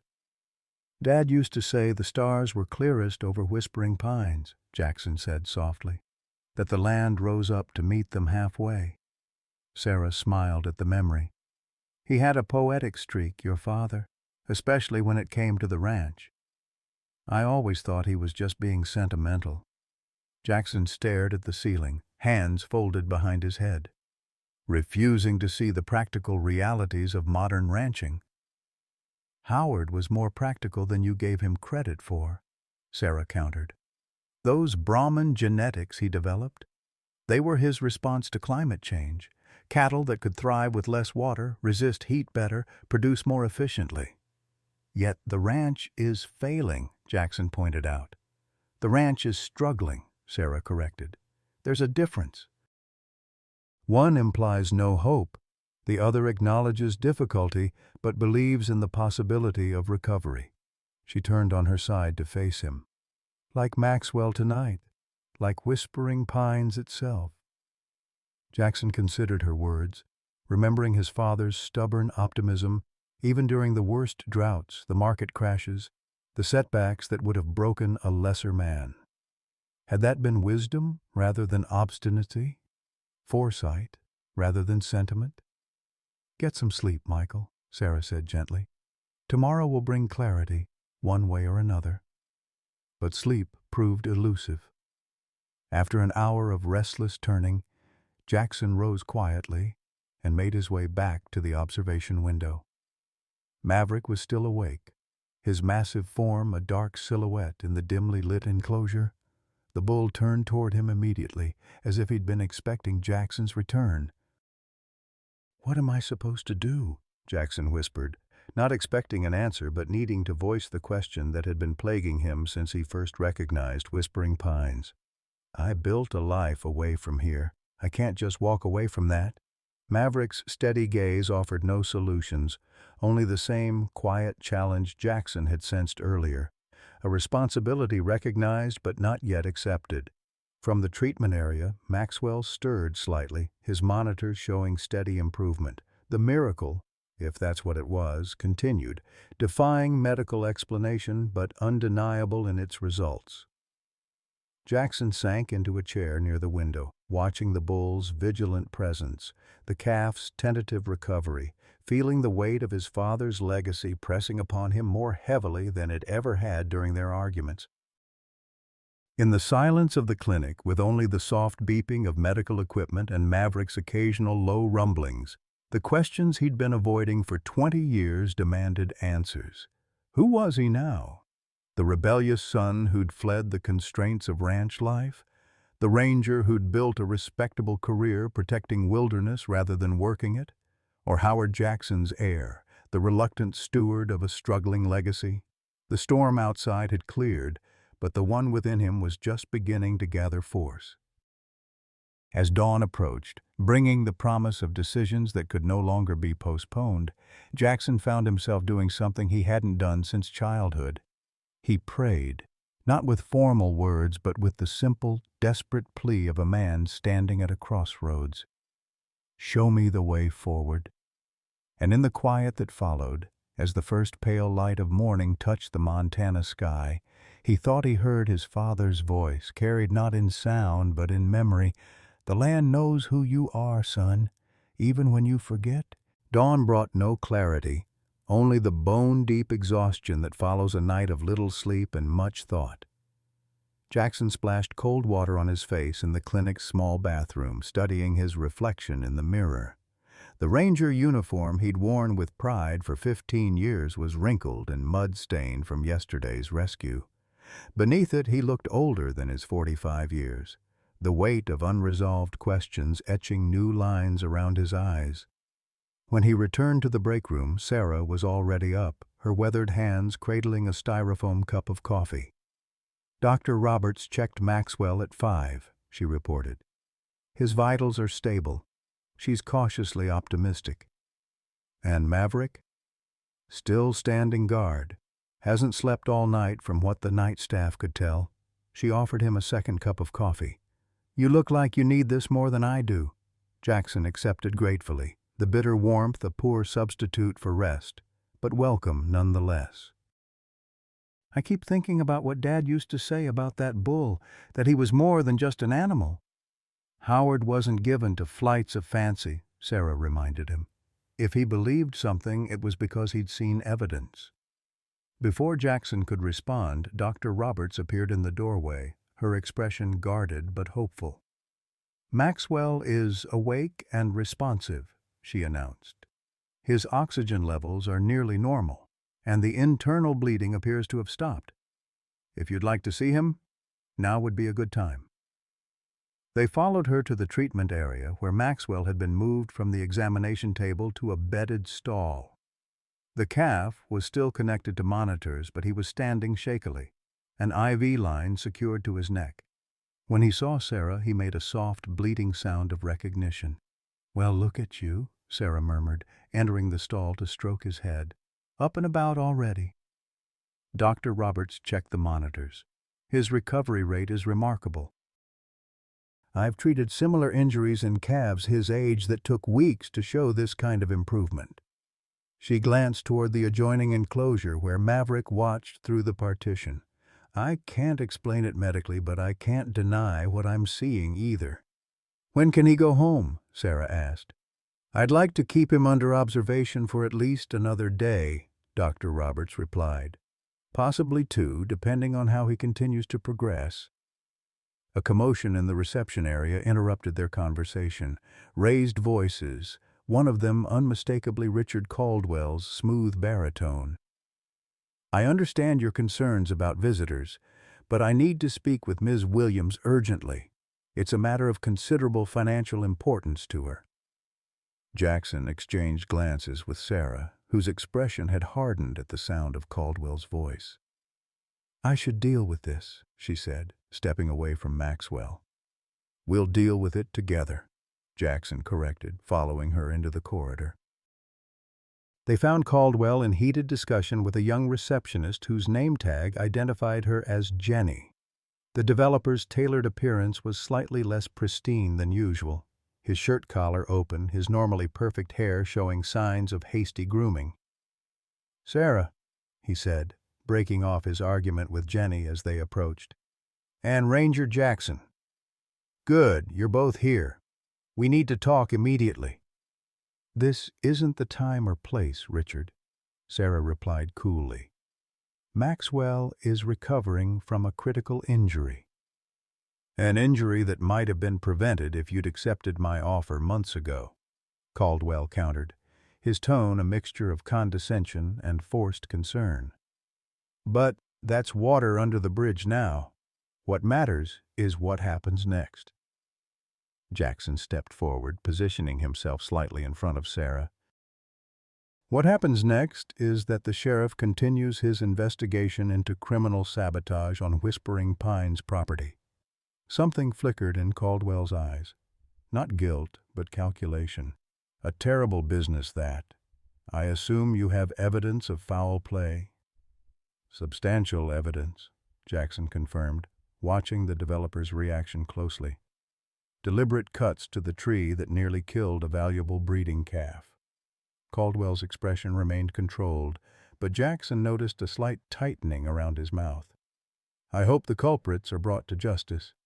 In the meantime, Sarah, the bank has been in touch with me this morning." Sarah stiffened. "What are you talking about? The bank doesn't open until 9.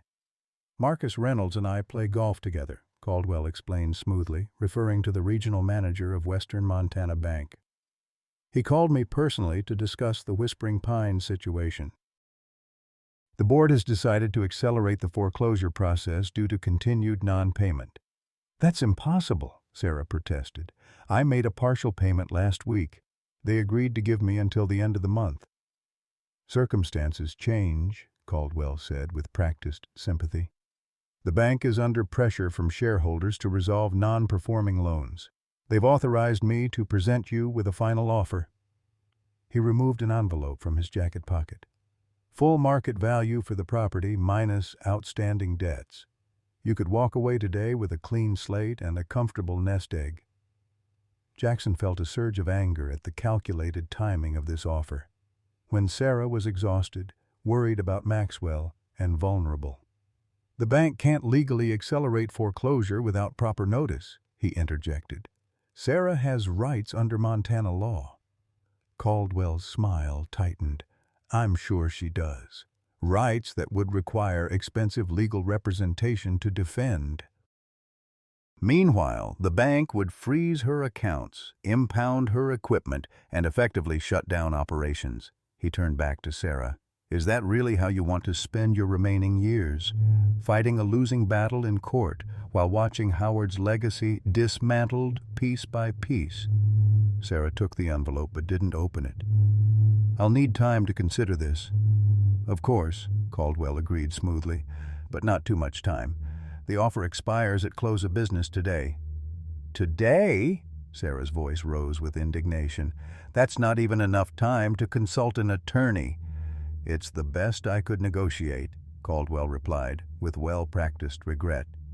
"The bank is determined to move forward. At least this way you'll receive fair compensation." Jackson had heard enough. "Mr. Caldwell, I think you should leave now." "Ms. Williams is dealing with an emergency situation with her livestock, and your timing is, at best, insensitive." Caldwell's pleasant mask slipped for just a moment, revealing a flash of cold calculation beneath. "I understand your protective instincts, Ranger Jackson, but this is a business matter between Ms. Williams and Heritage Development." He placed a business card on the reception counter. "Call me when you're ready to discuss terms, Sarah. Remember, this offer disappears at 5 o'clock. With that, he turned and strode from the clinic, leaving behind the scent of expensive cologne and the weight of an impossible deadline. "He's bluffing," Jackson said once Caldwell was gone. "The bank can't move that quickly on foreclosure." Sarah didn't seem convinced. "Marcus Reynolds has wanted Whispering Pines for years. If Caldwell's in his pocket—" She trailed off, staring at the unopened envelope in her hands. "Don't make any decisions right now," Jackson urged. "You're exhausted, worried about Maxwell. This is exactly when you shouldn't be making life-altering choices. Some choices make themselves, Michael, Sarah replied wearily. I've been fighting to save this ranch for 3 years. Maybe it's time to accept reality. At least talk to an attorney first, Jackson insisted. I can call Ben Whitaker. He's still practicing, isn't he? Semi-retired, but yes. Sarah finally opened the envelope, her eyes widening slightly as she saw the figure on the offer letter. This would set me up comfortably for the rest of my life. And destroy everything my father worked for, Jackson said before he could stop himself. Sarah looked up sharply. Your father? You haven't claimed anything about Howard or Whispering Pines as yours in 20 years, Michael. You made your choice when you left. The truth of her words stung, but Jackson pressed on. What about Maxwell? What about Maverick? What happens to them if Heritage takes over? That's the one thing Caldwell's been clear about, Sarah admitted. The development plans have no place for livestock. They'd be sold at auction, most likely to slaughterhouses given Maverick's age. The thought of Maverick, intelligent, protective Maverick, ending his days in a slaughterhouse was suddenly unbearable. There has to be another way, Jackson insisted. If there is, I haven't found it in 3 years of trying. Sarah folded the offer letter and tucked it into her pocket. Let's check on Maxwell again. Whatever happens, I want to make sure he's recovering properly. They returned to the treatment area in heavy silence. Maxwell had lain down again, his breathing steady, but his eyes alert. In the adjoining enclosure, Maverick stood watchful, his dark gaze somehow knowing.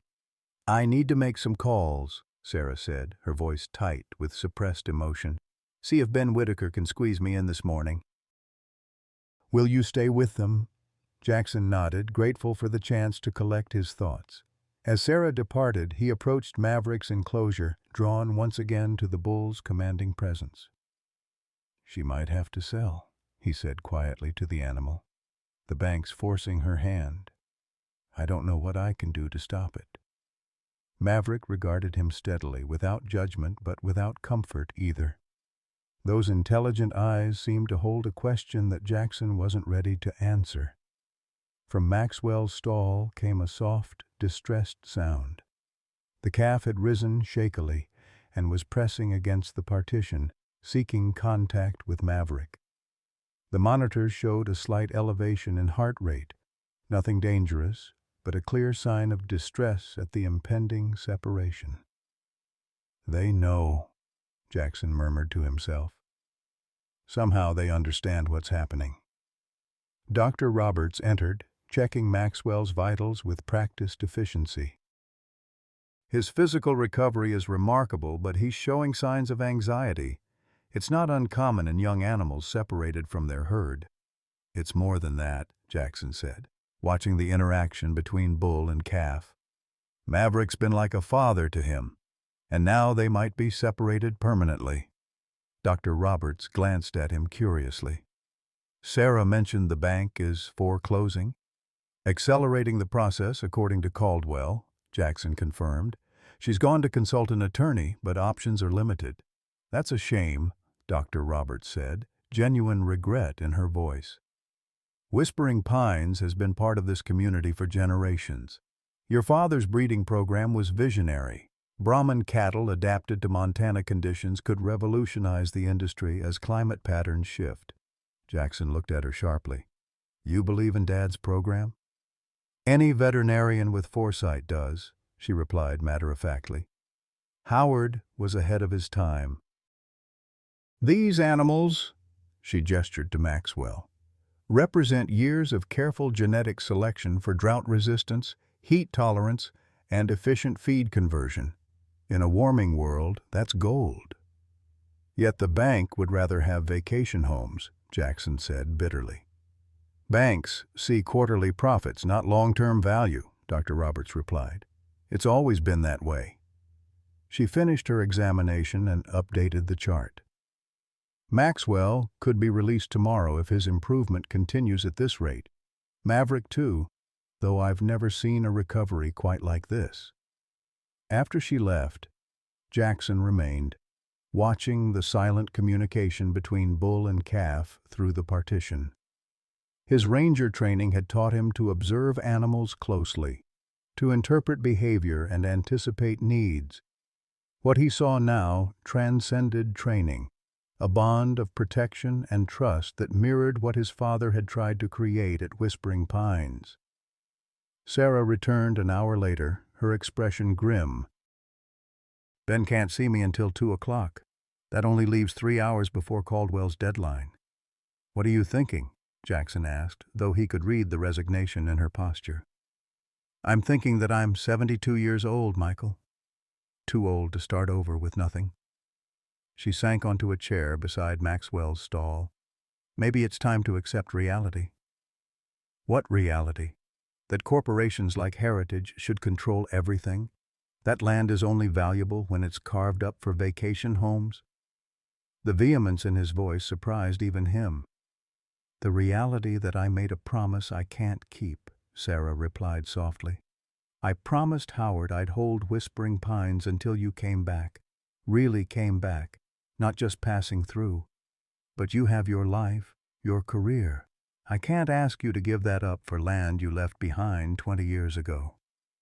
The truth hung between them, unavoidable and unvarnished. Jackson had built a life far from Whispering Pines, deliberately distancing himself from the responsibilities his father had tried to pass on. Now that those responsibilities were staring him in the face, could he turn away again? Before he could respond, Maxwell let out a distressed bleat, struggling to rise. The monitors showed a sudden spike in heart rate, blood pressure climbing dangerously. "Something's wrong," Jackson said, moving quickly to the calf's side. Dr. Roberts rushed in, alerted by the monitor alarms. "He was stable just 30 minutes ago," she said, checking the equipment. "This doesn't make sense." From the adjoining enclosure, Maverick bellowed, not the healing sound they'd heard before, but a cry of alarm. The bull paced frantically, eyes fixed on Maxwell, who had begun to tremble violently. "He's going into shock," Dr. Roberts announced, already preparing medication. "I need to sedate him before he injures himself further." As she worked to stabilize Maxwell, Jackson felt a strange sense of dread washing over him. This wasn't just a medical setback. Something fundamental was wrong, as if the calf were responding to some threat they couldn't yet perceive. Outside, the clinic's front door banged open, followed by urgent voices. A moment later, Sheriff Wilson appeared in the doorway, his expression grave. "Sarah, Michael, we need to talk. Now." "Can't it wait?" Sarah gestured to Maxwell's distress. "We're dealing with an emergency." "I'm afraid this can't wait," Wilson insisted. "It's about Whispering Pines. There's been a fire." The words landed like physical blows. Sarah gasped, one hand flying to her mouth. "What? Where? How bad?" "The main barn and the equipment shed," Wilson reported grimly. "Martinez spotted the smoke during his patrol and called it in. Fire crews have contained it, but both structures are total losses." "Arson?" Jackson asked, already knowing the answer. Wilson nodded. "Accelerant patterns at multiple ignition points. This wasn't an accident." Sarah swayed slightly, and Jackson moved quickly to support her. "The insurance lapsed last month," she whispered. "I had to choose between the mortgage payment and the premium. I chose the mortgage." The implications were devastating. Without the barn and equipment, running the ranch would be impossible, even if they somehow avoided foreclosure. Years of accumulated tools, machinery, and supplies gone in a single morning. "There's more," Wilson continued reluctantly. "Martinez found fresh tire tracks matching an SUV and boot prints near the ignition points. We've taken casts, but..." "But what?" Jackson demanded. "But I received a call from the county commissioner's office 20 minutes ago. They're pressuring me to focus on higher priorities than a routine agricultural fire. The commissioner mentioned you by name, Sarah, suggesting that at your age you might have been negligent with equipment maintenance." "That's absurd," Sarah protested. I haven't used any equipment since the rain started." "I know that," Wilson assured her. "But the commissioner plays golf with Marcus Reynolds and Richard Caldwell. This investigation could face political roadblocks." In Maxwell's stall, Dr. Roberts continued working to stabilize the distressed calf, but his condition was deteriorating rapidly despite her efforts. Maverick's bellows had become more frantic, the bull charging against the partition as if desperate to reach Maxwell. "He knows," Sarah said suddenly, her voice hollow with realization. "Somehow, Maverick knows what's happened to the ranch." The idea should have seemed far-fetched, yet in light of everything they'd witnessed, it carried an undeniable ring of truth. And the bull's behavior had been too purposeful, too connected to events beyond his immediate perception to be dismissed as mere animal instinct. Dr. Roberts emerged from Maxwell's stall, her expression grave. "I've sedated him, but his condition is critical. The stress response has triggered complications from his internal injuries. I don't understand it. He was recovering so well." "Will he make it?" Sarah asked, her voice barely audible. Dr. Roberts hesitated. "I'm doing everything I can, but he's weakening rapidly. It's as if he's lost the will to fight." The tragedy unfolding before them seemed to crystallize all that had happened in the past 24 hours. The sabotaged tree, the injured calf, Maverick's extraordinary behavior, Caldwell's pressure tactics, and now the devastating fire. A coordinated attack on Whispering Pines, on Howard Jackson's legacy, on everything Sarah had fought to preserve. "This is my fault," Jackson said suddenly, the realization breaking over him like a cold wave. "If I'd stayed, if I'd helped Dad instead of fighting him every step of the way, none of this would be happening." "You can't know that," Sarah began, but Jackson cut her off. "I do know it. Dad warned me about developers eyeing the land 20 years ago. He tried to tell me why protecting the ranch was about more than sentiment. It was about preserving something valuable for the future. I was too stubborn to listen." He ran a hand through his hair, self-recrimination thick in his voice. "And now everything he built might be lost because I wasn't here to help you fight." Sheriff Wilson cleared his throat. "I hate to add to your troubles, but there's something else you should know. The bank has filed emergency papers to take possession of Whispering Pines, citing imminent danger of asset deterioration following the fire. They're requesting an expedited court order. Could be approved as early as tomorrow morning." Sarah sank onto a nearby chair, the accumulated blows finally overwhelming her formidable strength. "So that's it then. It's over."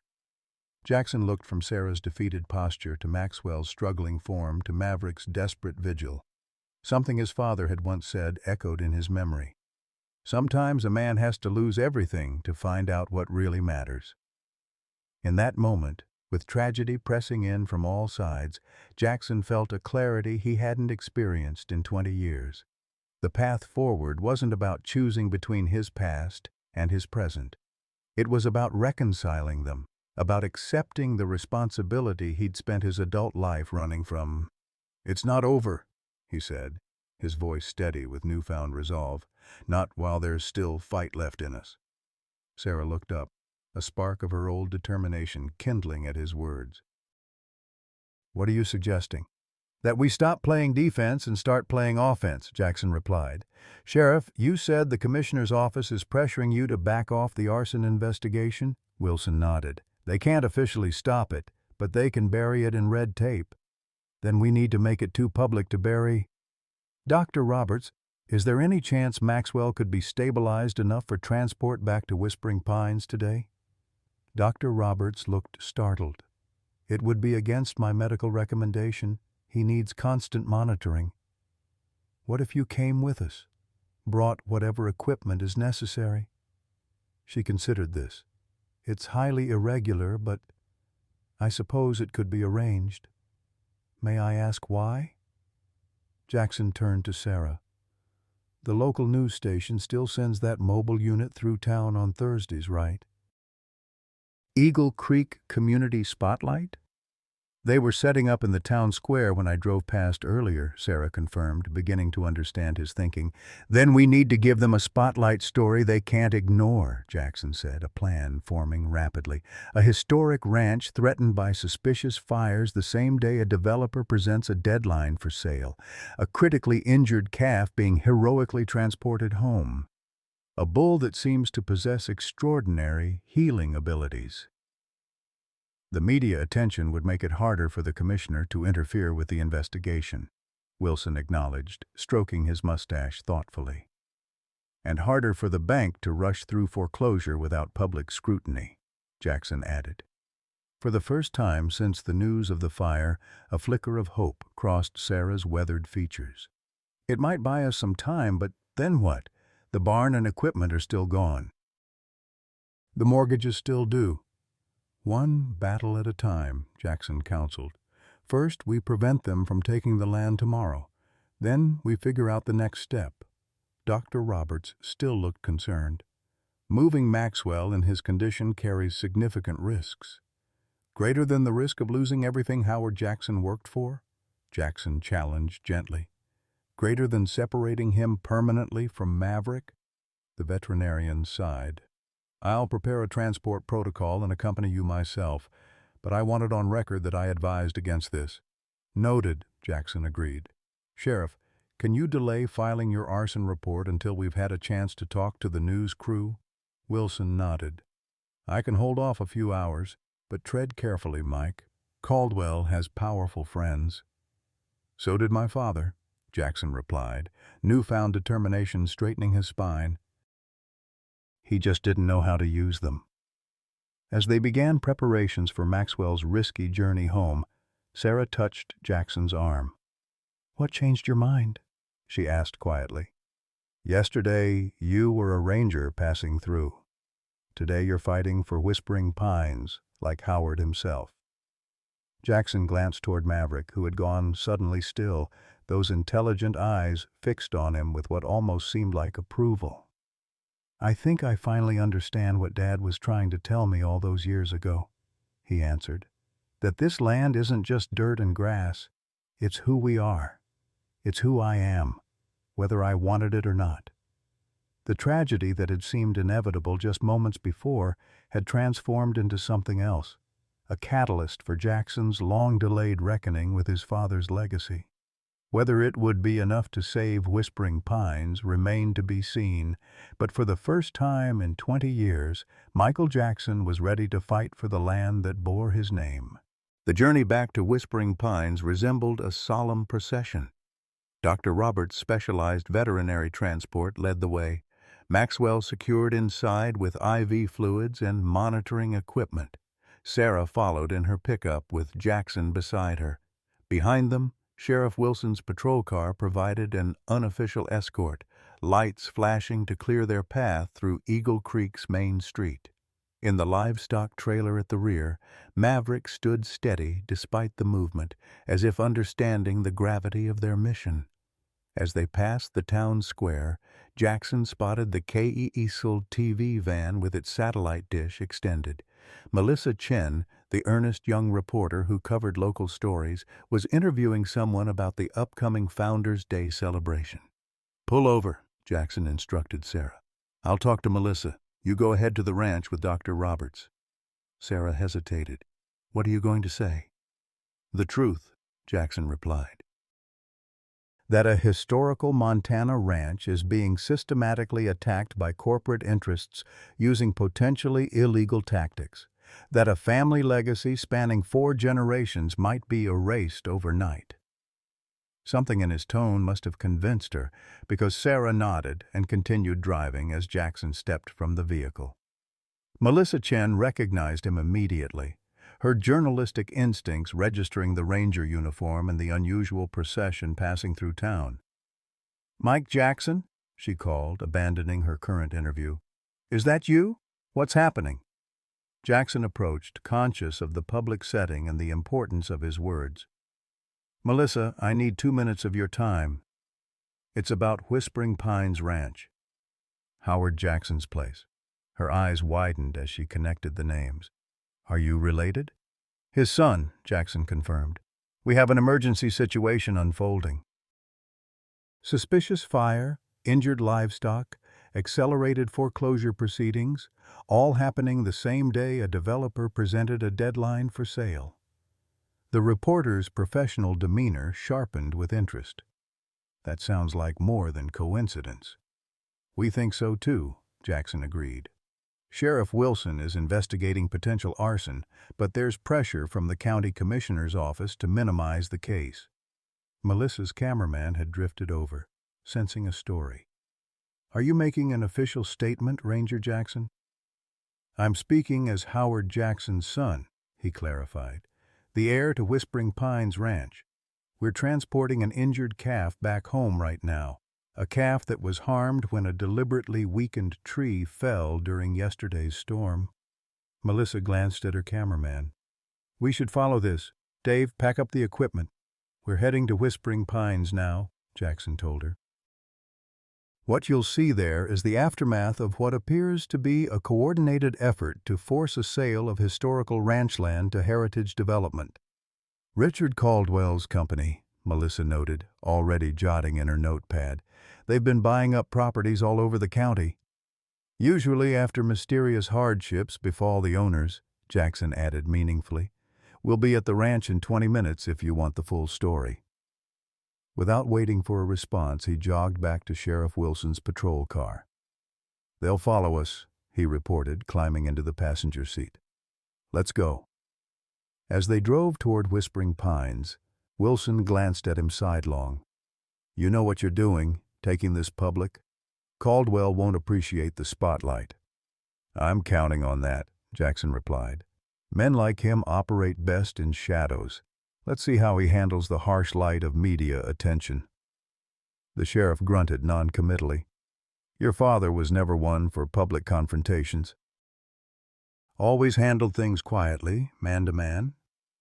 And look where that got him, Jackson said more sharply than he intended.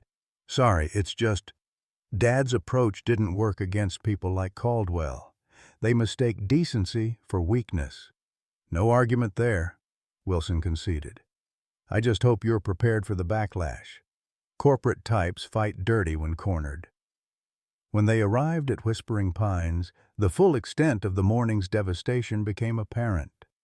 The main barn, a structure that had stood for over 70 years, was now a smoldering skeleton of charred timbers and twisted metal.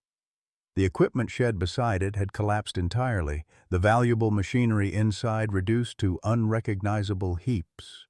The acrid smell of accelerant lingered beneath the smoke, confirming Wilson's assessment of arson. Dr. Roberts had parked her vehicle near the house, which thankfully remained untouched by the fire. She and Sarah were carefully transferring Maxwell to a makeshift treatment area on the porch, the calf's condition still precarious but stable for the moment. Jackson approached as they settled Maxwell onto a padded pallet. How is he? Holding his own, Dr. Roberts replied, adjusting an IV line. The journey didn't worsen his condition, surprisingly, but he's not out of danger. Sarah looked up from where she knelt beside Maxwell. I've been telling him he's home now, that we're all here. Behind them, the livestock trailer was being positioned to unload Maverick. The bull emerged cautiously, nostrils flaring as he registered the scent of smoke and destruction. His massive head swung toward the ruins of the barn, then back to where Maxwell lay on the porch. Without hesitation, he moved toward the calf, his purpose clear. Should we stop him? Dr. Roberts asked uncertainly. No, Sarah replied. Let him come. Maverick approached the porch steps, then stopped, seemingly stymied by the elevation. Without discussion, Jackson and Wilson moved to the sides of the porch and began dismantling the railing, creating an access ramp of sorts. The bull waited patiently until they'd finished, then carefully ascended to where Maxwell lay. The reunion between bull and calf transcended normal animal behavior. Maverick lowered his massive head, gently nudging Maxwell's side. The calf responded with a weak movement, recognition evident even in his diminished state. Then Maverick settled beside Maxwell, his large body providing warmth and protection, and began making the low, rhythmic sound they'd heard at the clinic. "Remarkable," Dr. Roberts murmured, checking Maxwell's monitors. "His vitals are already improving." The sound of vehicles approaching drew their attention. The KECL news van had arrived, followed by two other cars, locals who'd spotted the commotion and followed out of curiosity. Melissa Chen emerged with her cameraman, her expression shifting from professional interest to genuine shock as she took in the destroyed barn. "My God," she said, approaching Jackson. "This just happened today?" "This morning," he confirmed. "While we were at the veterinary clinic with Maxwell, the injured calf there on the porch." Melissa gestured to her cameraman to start filming. "Can you walk us through what's happened, Mr. Jackson?" For the next 30 minutes, Jackson led the reporter through the events of the past 24 hours. The sabotage tree, Maxwell's injury, Maverick's extraordinary behavior, the suspicious fire, and the accelerated foreclosure attempt. Sarah joined them, adding details about Heritage Development's pressure tactics and Howard Jackson's breeding program. "So you believe all this is connected?" Melissa asked, gesturing to the burned barn. "The tree, the fire, the foreclosure?" "We can't prove it yet," Jackson acknowledged, careful not to make direct accusations. "But the timing is certainly suspicious. Heritage Development has been trying to acquire this land for years. Yesterday, a tree with clear saw marks fell onto our most valuable calf. Today, our barn burns down and the bank suddenly accelerates foreclosure. You tell me if that sounds like coincidence? And this calf, Maxwell, he's significant beyond just being injured? He represents the culmination of my father's breeding program," Jackson explained. "Brahman cattle adapted for Montana's changing climate. Drought-resistant, heat-tolerant, efficient, the future of sustainable ranching in this region." The cameraman had shifted to filming Maverick and Maxwell on the porch, capturing the bull's protective presence and the calf's visible response to his companion. "The bull seems unusually attentive," Melissa observed. "Maverick has a special connection to Maxwell," Sarah explained. "Some might call it parental. Howard always said Maverick was the most intelligent animal he'd ever known." As if aware he was being discussed, Maverick raised his massive head, dark eyes focusing on the gathered humans with unmistakable awareness. The cameraman zoomed in, capturing what would later become the iconic image of the story, a massive Brahman bull standing guard over an injured calf, the burned barn skeleton in the background. The impromptu interview was interrupted by the arrival of another vehicle, Richard Caldwell's black SUV, dust billowing behind it as it sped up the driveway. The developer emerged, looking decidedly less composed than usual, his face flushing when he spotted the news crew. "Ms. Chen," he acknowledged stiffly. "I wasn't aware Whispering Pines was hosting a media event today." "We're covering a breaking news story, Mr. Caldwell," Melissa replied smoothly. "A suspicious fire at a historic ranch, coinciding with what some might call aggressive acquisition tactics." Caldwell's practiced smile didn't reach his eyes. "I came to offer assistance to Mrs. Williams in her time of need. Heritage Development is a responsible corporate citizen, deeply concerned about the welfare of our neighbors." "How did you know about the fire?" Sheriff Wilson asked pointedly. "We haven't released any public statements yet." A flicker of uncertainty crossed Caldwell's face. "I heard it from Marcus Reynolds at the bank. News travels fast in small communities." "Indeed it does," Wilson agreed, his expression skeptical. "Mr. Reynolds called you about the fire before notifying the property owner?" Before Caldwell could respond, another commotion drew their attention. A tall, distinguished man in his 60s was making his way toward them, trailed by a younger associate carrying a briefcase. Jackson recognized Benjamin Whitaker, the attorney Sarah had mentioned earlier. "Ms. Williams," Whitaker called. "Sorry I'm late.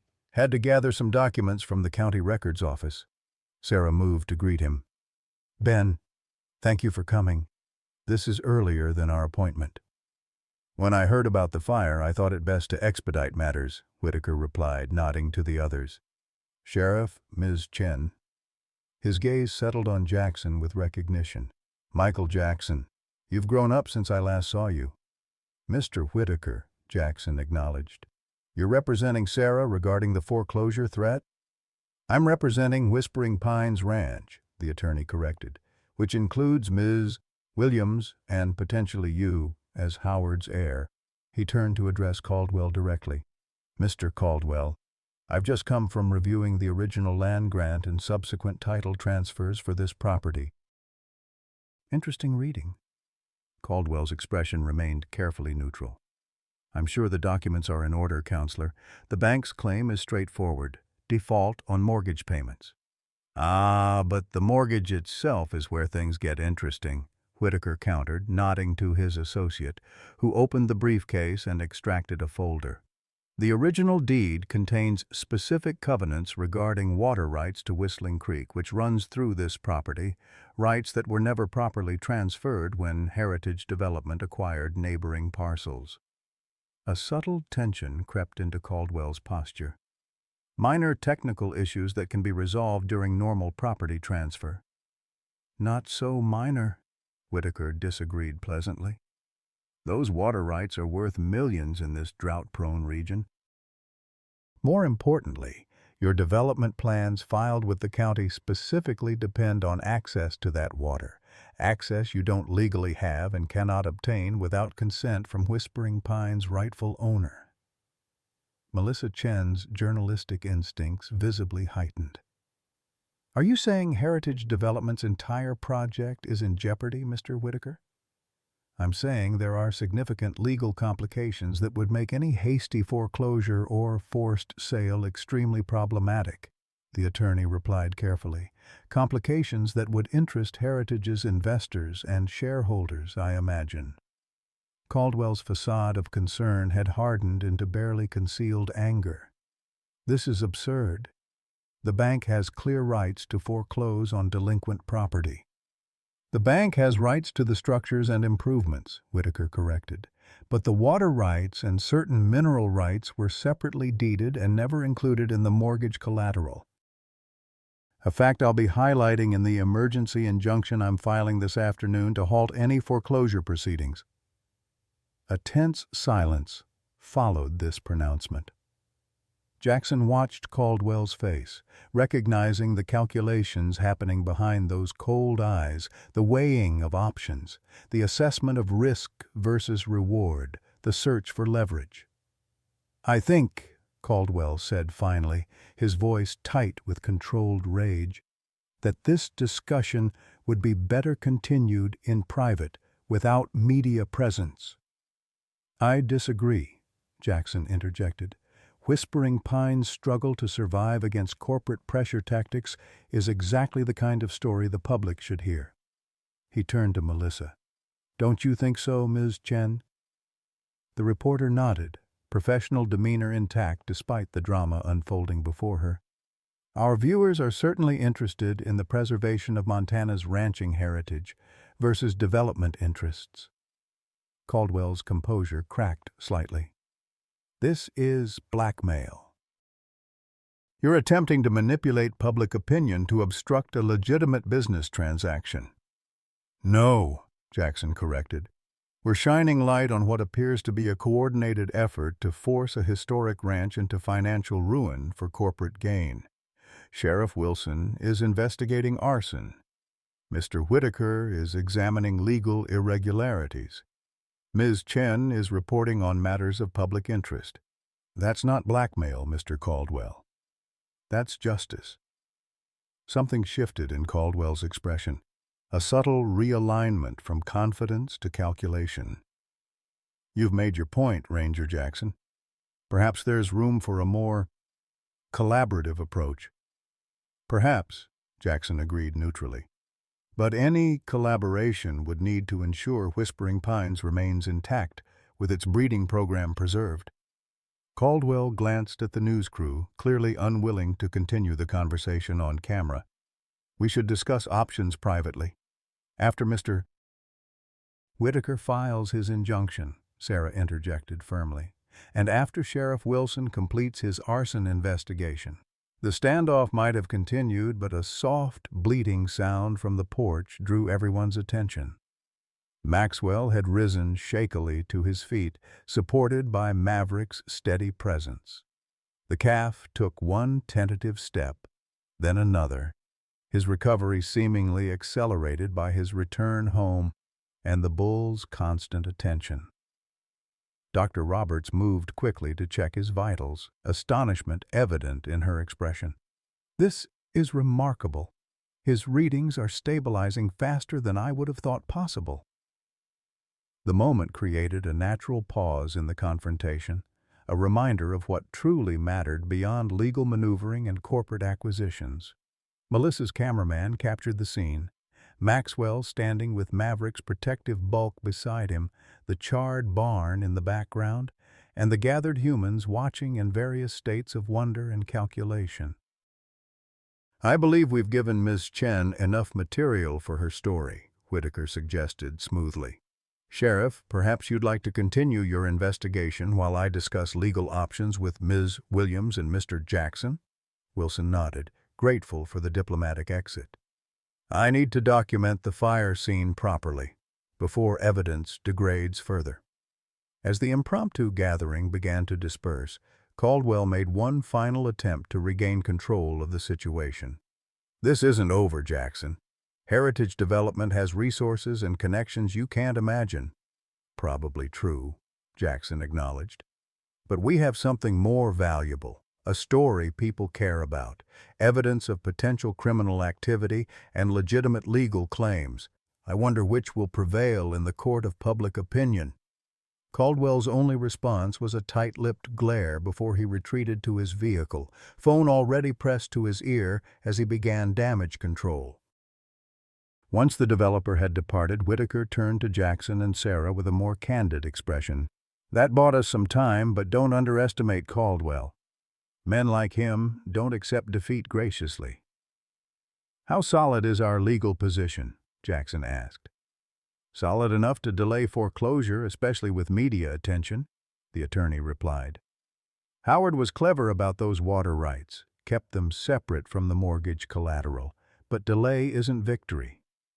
We still need a sustainable solution for the ranch's finances." Sarah looked toward Maxwell and Maverick on the porch. If Maxwell recovers fully, his bloodline could fetch enough at auction to clear the immediate debt. But rebuilding after the fire... She trailed off, the enormity of the task evident in her voice. "One battle at a time," Jackson reminded her, echoing his earlier advice. "First, we secure the legal position, then we address the financial challenges." Whitaker nodded approval. "Wise approach." "I'll file the emergency injunction this afternoon. That should freeze any foreclosure attempt for at least 30 days while the court reviews the water rights issue." As the attorney departed to prepare the necessary paperwork, Jackson found himself standing with Sarah at the edge of the porch, surveying the destruction of the barn and equipment shed. The losses were staggering. Not just the structures themselves, but generations of accumulated tools, equipment, and memories. "Dad built that barn with his father in 1952, Jackson said quietly. "I used to hide in the hayloft when I wanted to escape chores." Sarah smiled faintly at the memory. "Howard always knew where you were, said he could hear you breathing through the hay." "He never called me out, though," Jackson recalled. "Just worked louder so I'd know he was there." They stood in companionable silence, watching as Dr. Roberts continued to monitor Maxwell's remarkable recovery. The calf was now moving around the porch with increasing steadiness, Maverick never more than a few feet away. "What are you thinking, Michael?" Sarah asked finally. "I'm thinking about what Dad used to say about this land," he replied. "That it wasn't just dirt and grass, that it was something worth fighting for. He turned to face her directly. I didn't understand then. I do now. Sarah studied him, hope and caution warring in her weathered features. What are you saying? I'm saying I'm not running anymore, Jackson stated simply. Whispering Pines is my heritage, my responsibility. I should have accepted that 20 years ago. And your career? Your life away from here? Jackson glanced toward the distant mountains, the familiar skyline that had framed his childhood. I've spent 15 years as a ranger, protecting wilderness for future generations. Maybe it's time to protect this particular piece of wilderness, to continue what Dad started. Before Sarah could respond, Melissa Chen approached, her cameraman packing equipment in the background. Mr. Jackson, Miss Williams, thank you for sharing your story. We'll be airing a special report tonight at 6. Would you be willing to do a follow-up interview later this week? Of course, Jackson agreed. The public should understand what's at stake here, not just for Whispering Pines, but for all family ranches facing similar pressures. After the reporter departed, promising to return, Jackson and Sarah were left with the reality of their situation: a partially destroyed ranch, a recovering calf, a legal reprieve that offered breathing room but not solution, and the certainty that Richard Caldwell would not surrender easily. What now? Sarah asked, the question encompassing far more than immediate next steps. Jackson looked toward Maverick and Maxwell, the bull's protective presence a living embodiment of his father's vision for Whispering Pines. In that moment, the path forward became clear. Not easy, but clear. Now, he said with quiet determination, we rebuild. Not just the barn and equipment, but everything Dad was working toward. The breeding program, the sustainable practices, the vision of ranching adapted for changing times. He turned to face the burned structures, shadows lengthening as afternoon progressed toward evening. Caldwell and Heritage thought they could break us with this fire. Instead, they've just cleared ground for something new to grow. Sarah's eyes glistened with unshed tears, but her voice was steady. Howard would be proud to hear you talk that way. It's exactly what he always hoped for. From the porch, Maverick raised his massive head, those intelligent eyes meeting Jackson's across the distance. In that silent exchange lay understanding deeper than words, a recognition of shared purpose, of responsibility accepted, of legacy continued. The reversal was complete. Michael Jackson, who had fled Whispering Pines 20 years ago, rejecting his inheritance, had returned to claim it fully, not just the land and animals, but the vision and values that made them worth fighting for. The battle was far from over. Caldwell would regroup. The bank would pursue its interests. The challenges of rebuilding would test their resolve. But for the first time in decades, Whispering Pines had what it needed most: a Jackson standing firm upon the land, ready to defend what generations had built and nurture what generations to come would inherit. 1 month later, the scent of fresh-cut lumber filled the air at Whispering Pines. Where the charred skeleton of the old barn had stood, a new framework rose toward the Montana sky. Not an exact replica of what had been lost, but something built for the future while honoring the past. Local ranchers, many who had known Howard Jackson for decades, had rallied around the rebuilding effort, donating materials, equipment, and, most importantly, their time and expertise. Jackson stood watching as the last roof beam was secured into place, a small ceremony he remembered from childhood when his grandfather had added the east wing to the ranch house. The foreman, a weathered rancher named Bill Simmons, placed a small pine bough atop the beam, an old tradition signifying growth and permanence. "Your daddy would have liked this," Bill said, climbing down from the scaffolding. "Not just the barn raising, but seeing you here, taking charge." "I'm not sure he'd recognize me," Jackson replied with a wry smile. "I spent so many years fighting against everything he stood for." Bill chuckled. "Howard knew you'd come around eventually. Stubborn as you were, you're still a Jackson. Land gets in the blood. That truth had become increasingly apparent over the past month. What had begun as a temporary return, a brief intervention to help Sarah save the ranch, had evolved into something deeper, a reclaiming of identity that felt both foreign and utterly familiar. Jackson had taken a leave of absence from the ranger service, initially for 30 days, now extended to 3 months, as he immersed himself in the work of saving Whispering Pines. The legal battle with Heritage Development and Western Montana Bank continued, but Benjamin Whitaker's injunction had successfully halted the immediate foreclosure threat. The water rights issue had proven even more significant than initially thought. Whistling Creek's pristine flow was essential to Heritage's planned luxury development, and without access, their entire project was in jeopardy. More significantly, Melissa Chen's news story had ignited public interest and support.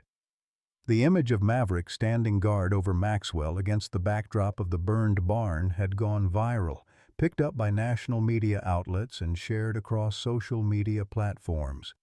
The Bull Who Begged became a rallying point for conversations about rural preservation, corporate overreach, and the changing face of the American West. "Michael," Sarah called from the ranch house porch. "Phone call from Ben Whitaker. Says it's important." Jackson excused himself from the construction crew and made his way to the house, noting with satisfaction Maxwell's steady growth as the calf grazed contentedly in the nearest pasture. Maverick, as always, kept watchful guard nearby, his imposing presence a constant on the landscape. Inside, Sarah handed him the cordless phone, her expression cautiously hopeful. "Ben, it's Michael," he said, settling into his father's old leather chair, a seat he'd once avoided, but now found strangely comforting. "I've got news," the attorney replied without preamble. "The judge granted our motion for preliminary injunction. The bank can't foreclose while the water rights dispute is pending, which could take years given the complexity." Jackson felt a wave of relief. That's the breathing room we needed. What about the arson investigation? Moving forward, despite pressure from the commissioner's office, Sheriff Wilson's team found trace evidence linking the accelerant to a specific type of industrial solvent used by— "Let me guess," Jackson interrupted. "Heritage Development's construction sites." "Precisely." "Not enough for an arrest yet, but enough to keep the investigation active. Meanwhile, Caldwell has bigger problems. Your media strategy worked better than anyone anticipated. Heritage's investors are getting nervous about the negative publicity. Their stock dropped 12% after the national coverage." Jackson absorbed this news, conscious of Sarah watching him intently. "So where do we stand?" "In a position of unexpected strength," Whitaker replied. "Caldwell reached out this morning through his attorneys. He wants to meet. Neutral ground. No media. I think he's looking for a face-saving exit strategy." "What kind of exit strategy?" "Unknown, but given the circumstances, I'd recommend hearing him out. The litigation path could eventually succeed, but it would be costly and time-consuming. If there's a reasonable settlement to be had—" Jackson considered this. "Set up the meeting, but I want you there, and I want any agreement in writing." "Of course." "I'll call back with details." Whitaker paused. "One more thing, Michael. I found something interesting while researching the property records. A locked box in Howard's safe deposit that he left instructions to open only if the water rights issue ever came to court. The bank finally granted access. I think you'll want to see what's inside." After ending the call, Jackson relayed the development to Sarah, whose expression brightened considerably. "An exit strategy from Caldwell? That's more than we dared hope for a month ago." "Don't celebrate yet," Jackson cautioned. "Men like him don't surrender easily. He'll want something in return." "But we're negotiating from strength now," Sarah pointed out. "That's a far cry from where we were the day of the fire." Jackson nodded, his gaze drawn to the window where he could see Maverick and Maxwell in the distance. The bull's extraordinary behavior during the crisis had subsided into something more normal, but still remarkable, a protective vigilance that went beyond typical animal instinct. Dr. Roberts had documented Maxwell's unprecedented recovery rate in a veterinary journal, carefully avoiding speculation about Maverick's role while noting the correlation between the bull's presence and the calf's improvement. "I keep thinking about what Dad used to say about Maverick," Jackson mused, "that some animals carry wisdom we've forgotten how to recognize." Sarah smiled. Howard had unusual ideas about the connection between humans and animals. Most folks thought it was just rancher superstition, but you've seen for yourself there's something special about that bull. The sound of approaching vehicles drew their attention. Through the window, Jackson spotted Benjamin Whitaker's sedan followed by Sheriff Wilson's patrol car. Unusual timing for both to arrive simultaneously. "Something's happening," he said, moving toward the door. Outside, Whitaker emerged carrying a weathered metal box about the size of a small suitcase. Sheriff Wilson followed, his expression uncharacteristically animated. "Michael, Sarah," Whitaker greeted them. "I thought it best to bring this directly to you rather than wait, and Tom has news that might be related." They gathered around the kitchen table where Whitaker placed the metal box. This was in Howard's safe deposit box. According to the bank manager, he added it about 6 months before his death, with instructions it should only be opened if the water rights to Whispering Pines were ever legally challenged. The box was locked with a simple padlock, the key taped to the bottom along with a handwritten note in Howard's distinctive scrawl, "For Michael, when he's ready to understand." Jackson felt a tightness in his throat as he removed the key. His father's faith in his eventual return had never wavered, even when Jackson himself had been determined never to look back. The lock opened with a soft click. Inside, they found meticulously organized documents, geological surveys, water quality reports, mineral analyses, all focused on Whistling Creek and the aquifer beneath Whispering Pines. Mixed among the technical reports were dozens of photographs spanning decades, showing Howard cataloging changes in the watershed, marking sampling locations, recording data. "Your father wasn't just a rancher," Whitaker observed as they sorted through the material. "He was conducting a private environmental study." Sheriff Wilson leaned forward. "This connects to what I came to tell you. We've been investigating Caldwell's previous development projects as part of building a pattern of behavior for the arson case.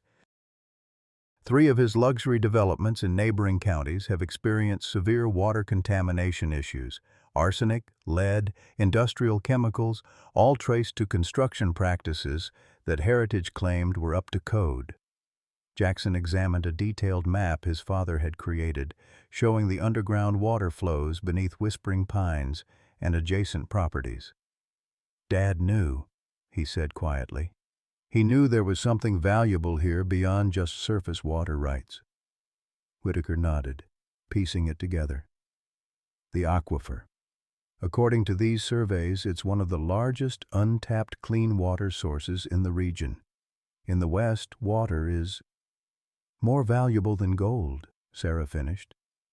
"Howard used to say that constantly." Jackson continued sorting through the documents, finding a sealed envelope with his name on it. Inside was a letter written in his father's hand, dated just weeks before his death.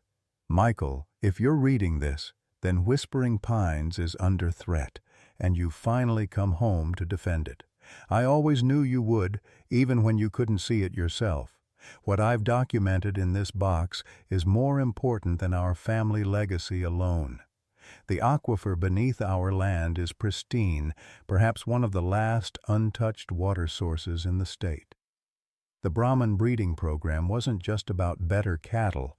It was about developing stock that could thrive with minimal water usage, preserving this resource for the future. Developers like Caldwell don't just want our land for houses. They want what flows beneath it, but once tapped and commercially exploited, it would be contaminated within a generation. I've included proof of similar contamination at other developments, evidence I've gathered over decades. This water belongs to the future, son. Not to us, not to corporations, but to generations yet unborn. Whatever happens, don't let them take it. I've always been proud of you, even when we disagreed. You have the same love for this land that I do, whether you recognize it yet or not. The land knows who you are, even when you forget. Your loving father, Howard Jackson, passed the letter to Sarah, his vision blurring slightly as he continued examining the box's contents. At the bottom lay a second sealed envelope marked Legal Strategy and addressed to Benjamin Whitaker. The attorney opened it with careful fingers, his eyebrows rising as he scanned the contents. "Remarkable," he murmured. Howard created a legal framework for establishing a perpetual conservation easement on the aquifer with specific provisions for sustainable ranching operations. He looked up at Jackson. "This isn't just a defense strategy. It's a comprehensive plan for preserving Whispering Pines permanently while still allowing it to function as a working ranch."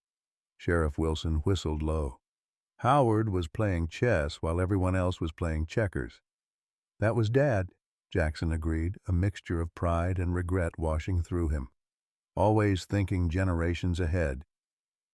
The implications of their discovery expanded like ripples in still water.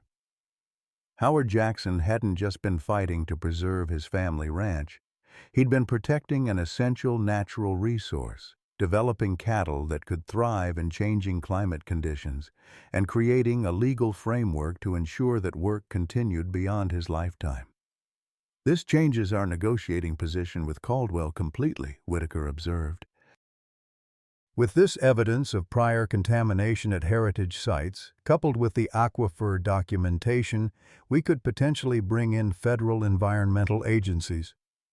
"Let's hold that as leverage," Jackson suggested. "See what Caldwell offers first, but this information should be preserved regardless of the outcome with heritage." Sarah had been unusually quiet, reading and rereading Howard's letter. "He knew," she said finally.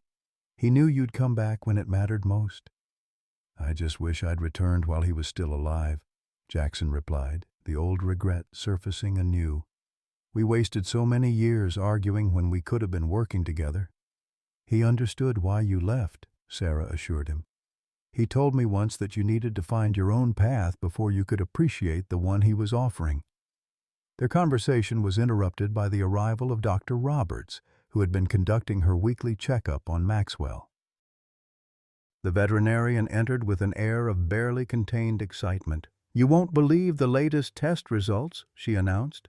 "Maxwell's growth rate and development are off the charts. His bloodline is demonstrating exactly the traits Howard was breeding for: exceptional feed conversion efficiency, heat tolerance, and minimal water requirements. Preliminary DNA analysis shows genetic markers that could revolutionize cattle breeding for drought conditions." Jackson smiled. "Dad would say Maverick deserves some of the credit for that recovery."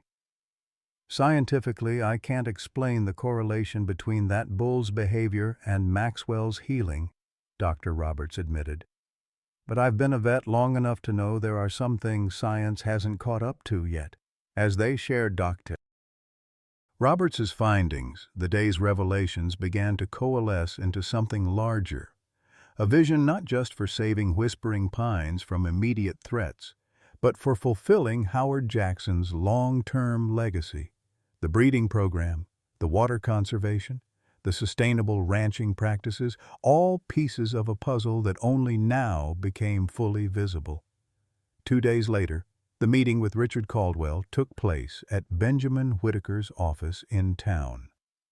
Jackson arrived early, accompanied by Sarah and Sheriff Wilson, who had been invited to address the arson investigation. Caldwell came with his attorney, his usual confident demeanor notably subdued. "Thank you for agreeing to this discussion," Caldwell began, the formality failing to mask his discomfort. Recent developments have made it clear that our companies have competing interests regarding Whispering Pines Ranch. That's one way to put it, Jackson replied evenly. Another would be that your company attempted to force a sale through intimidation, property damage, and potentially arson. Caldwell's attorney, a sharp-featured woman in an expensive suit, interjected quickly. No allegations of criminal activity have been proven, and Heritage Development categorically denies any involvement in illegal actions. Of course, Jackson acknowledged. Just as they denied responsibility for water contamination at Riverview Estates, Elk Ridge, and Pine Meadows developments. A flicker of alarm crossed Caldwell's features. Those situations were the result of pre-existing environmental conditions, as our reports clearly demonstrated. Interesting, Whitaker commented mildly, because Howard Jackson's independent testing over 20 years shows those aquifers were pristine before Heritage began construction and contaminated after. He placed a folder on the table. Testing, conducted by certified environmental engineers, documented meticulously and witnessed by county officials. The silence that followed was heavy with implication. Caldwell's attorney leaned over to whisper something in his ear, but he waved her off impatiently. "What do you want, Jackson?" he asked bluntly.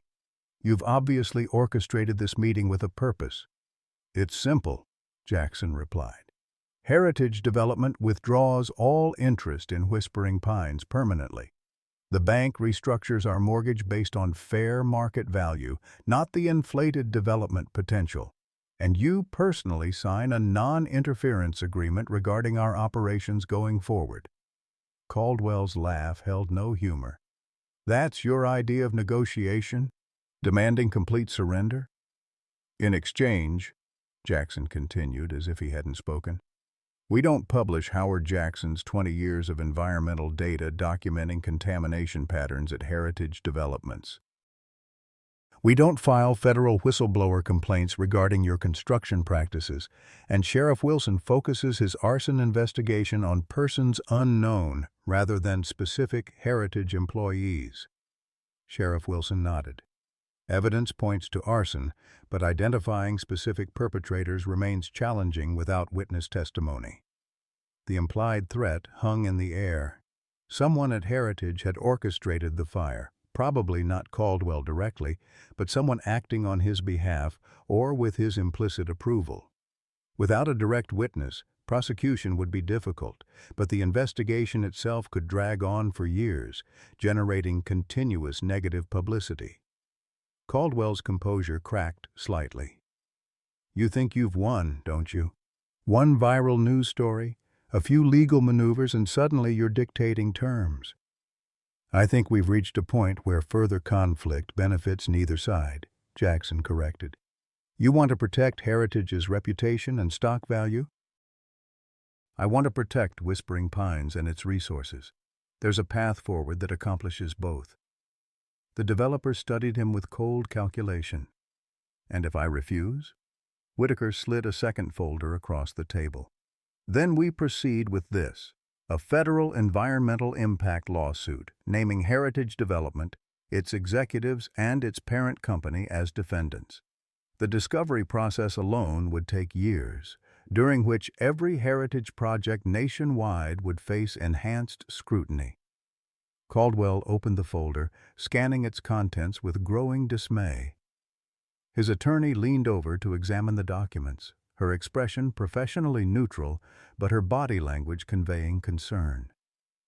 "We need to confer privately," she announced, standing abruptly. "Of course," Whitaker agreed. "Take all the time you need." When Caldwell and his attorney had stepped into an adjoining room, Sheriff Wilson gave a low whistle. "You're playing hardball, Mike."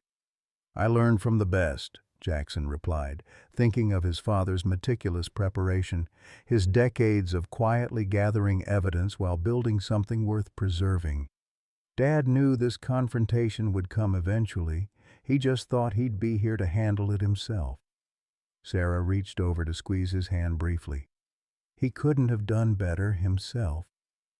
20 minutes later, Caldwell returned alone, his expression a study in contained fury. My attorney is drafting terms. Heritage will withdraw its interest in Whispering Pines, and I will personally sign a non-interference agreement. In exchange, all documentation regarding previous Heritage developments remains confidential, and the arson investigation focuses elsewhere. And the bank? Jackson pressed. I'll speak with Marcus Reynolds, Caldwell conceded. The mortgage will be restructured based on agricultural valuation, not development potential. The meeting concluded with a framework agreement that Whitaker would formalize into binding legal documents. As Caldwell prepared to leave, he paused at the door, turning back to Jackson with a curious expression. You could have asked for money, he observed. Substantial damages for the barn, the equipment, the stress. Why didn't you?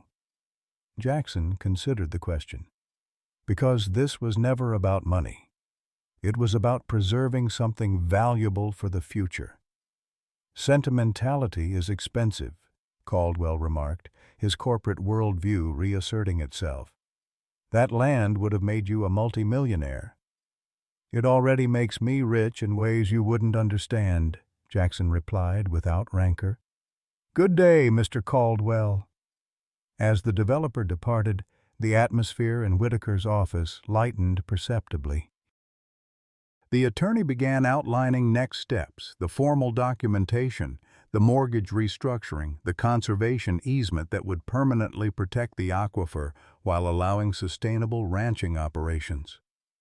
Howard would be proud, Whitaker concluded.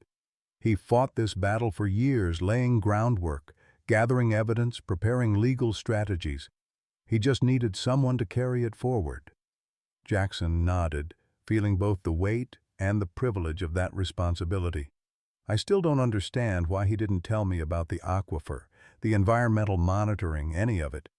We argued for years about selling the ranch, and he never once mentioned what he was really protecting. He tried, Sarah said gently. Remember all those times he talked about water being more valuable than the land itself? About planning for generations, not just market cycles. You weren't ready to hear it then. The truth of her words settled into place like the final piece of a puzzle. Howard Jackson had been trying to pass on not just land and cattle, but a vision, an understanding of stewardship that transcended conventional ownership. His son had needed to find that understanding in his own time, his own way. As they left Whitaker's office, the late afternoon sun cast long shadows across Eagle Creek's main street. In the month since the fire, the town had rallied around Whispering Pines in unexpected ways. Donations of equipment, volunteer labor for rebuilding, community fundraisers organized by Melissa Chen and other local leaders. What had begun as one ranch's fight for survival had evolved into a community's statement about its values and future. I should get back to supervise the last of today's construction, Sarah said as they reached her truck. The crew thinks they can finish the roof framing before dark. I'll join you shortly, Jackson promised. There's something I need to do first. After Sarah departed, Jackson walked to the small cemetery on the edge of town where generations of Eagle Creek residents rested beneath the big Montana sky. Howard Jackson's grave was marked by a simple granite headstone bearing his name, the years of his life, and the words he'd chosen himself. The land endures. Jackson stood before it, hands in his pockets, feeling the cool autumn breeze against his face. For 20 years, he'd avoided this moment, first in anger, then in guilt, finally in regret for what couldn't be undone. Now he found himself speaking as naturally as if his father stood before him. You were right, Dad, he said quietly. About the land, about what matters, about me coming back someday. I just wish I'd understood sooner. He paused, gathering thoughts that had been forming since he first recognized Whispering Pines that stormy day. I'm staying. Not just to save the ranch from Caldwell, but to continue what you started. The breeding program, the water conservation, all of it. A pair of magpies called from a nearby pine, their black and white forms swooping across the golden evening light. Jackson smiled, remembering his father's belief that magpies carried messages between worlds. "Maxwell is thriving," he continued. "Dr. Roberts says he's exceeding all expectations. And Maverick," he chuckled softly. "Well, you always said that bull was something special. Now I understand why." The setting sun touched the distant mountains with alpenglow, painting their peaks in shades of rose and gold. It was Howard's favorite time of day, when he would often stand on the porch at Whispering Pines, surveying the land with quiet satisfaction. "I'm not sure I'm the rancher you were," Jackson admitted, "but I'll learn.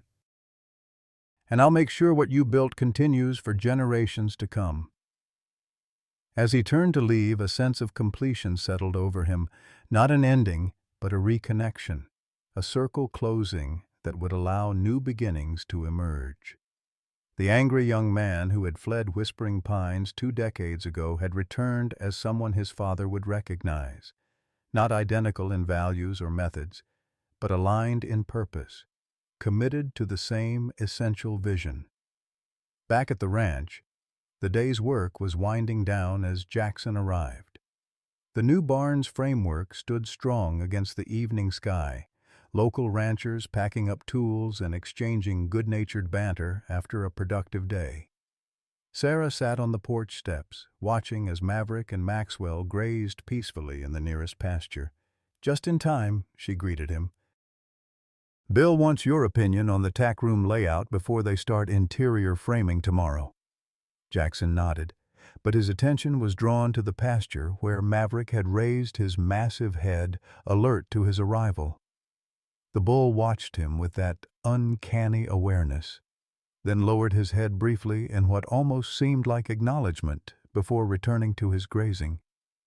"Dad always said Maverick could see right through a person," Jackson remarked, settling beside Sarah on the steps. "I thought he was just being fanciful." "Howard wasn't given to fancy," Sarah replied with a smile, "just to truths that took the rest of us longer to recognize." As twilight deepened over Whispering Pines, bringing forth the first stars in the vast Montana sky, Jackson felt something his father had often described but he had never fully understood until now. The profound sense of belonging that comes from being exactly where you're meant to be, doing exactly what you're meant to do. The resolution had come full circle. What had begun with a desperate bull begging for help had culminated in a man reclaiming his heritage, a legacy preserved, a future secured. Maxwell would grow to continue the breeding line Howard had envisioned. The aquifer would remain protected for generations to come. Whispering Pines would endure, not as a relic of the past, but as a model for the future. A place where human stewardship and natural resources existed in sustainable balance. And Michael Jackson, who had once believed that escaping Whispering Pines was his path to fulfillment, had discovered that his true journey led right back where it began, to the land that knew who he was, even when he had forgotten himself. Sometimes life brings us full circle, back to the very places we once fled. In Bull Begged Rangers to Save Her Calf, we witness Michael Jackson's journey home to Whispering Pines Ranch after 20 years away. Like many of us who've walked away from family traditions or responsibilities, Michael discovers that what he once rejected, his father's wisdom, the family land, a connection to something larger than himself, was exactly what his soul needed all along. How many of us have turned away from our roots, only to find ourselves yearning for that connection in our later years? As we watch Michael reclaim his heritage and find peace in continuing his father's legacy, we're reminded that it's never too late to heal old wounds, to honor family traditions, or to become the person our parents always knew we could be. The land knows who we are, even when we forget ourselves. The path home remains open, waiting for us to recognize what truly matters. Have you ever returned to something you once rejected, only to find it was what you needed all along? Or is there a family legacy you wish you had embraced earlier in life? Share your story in the comments below. We learn best when we learn from each other.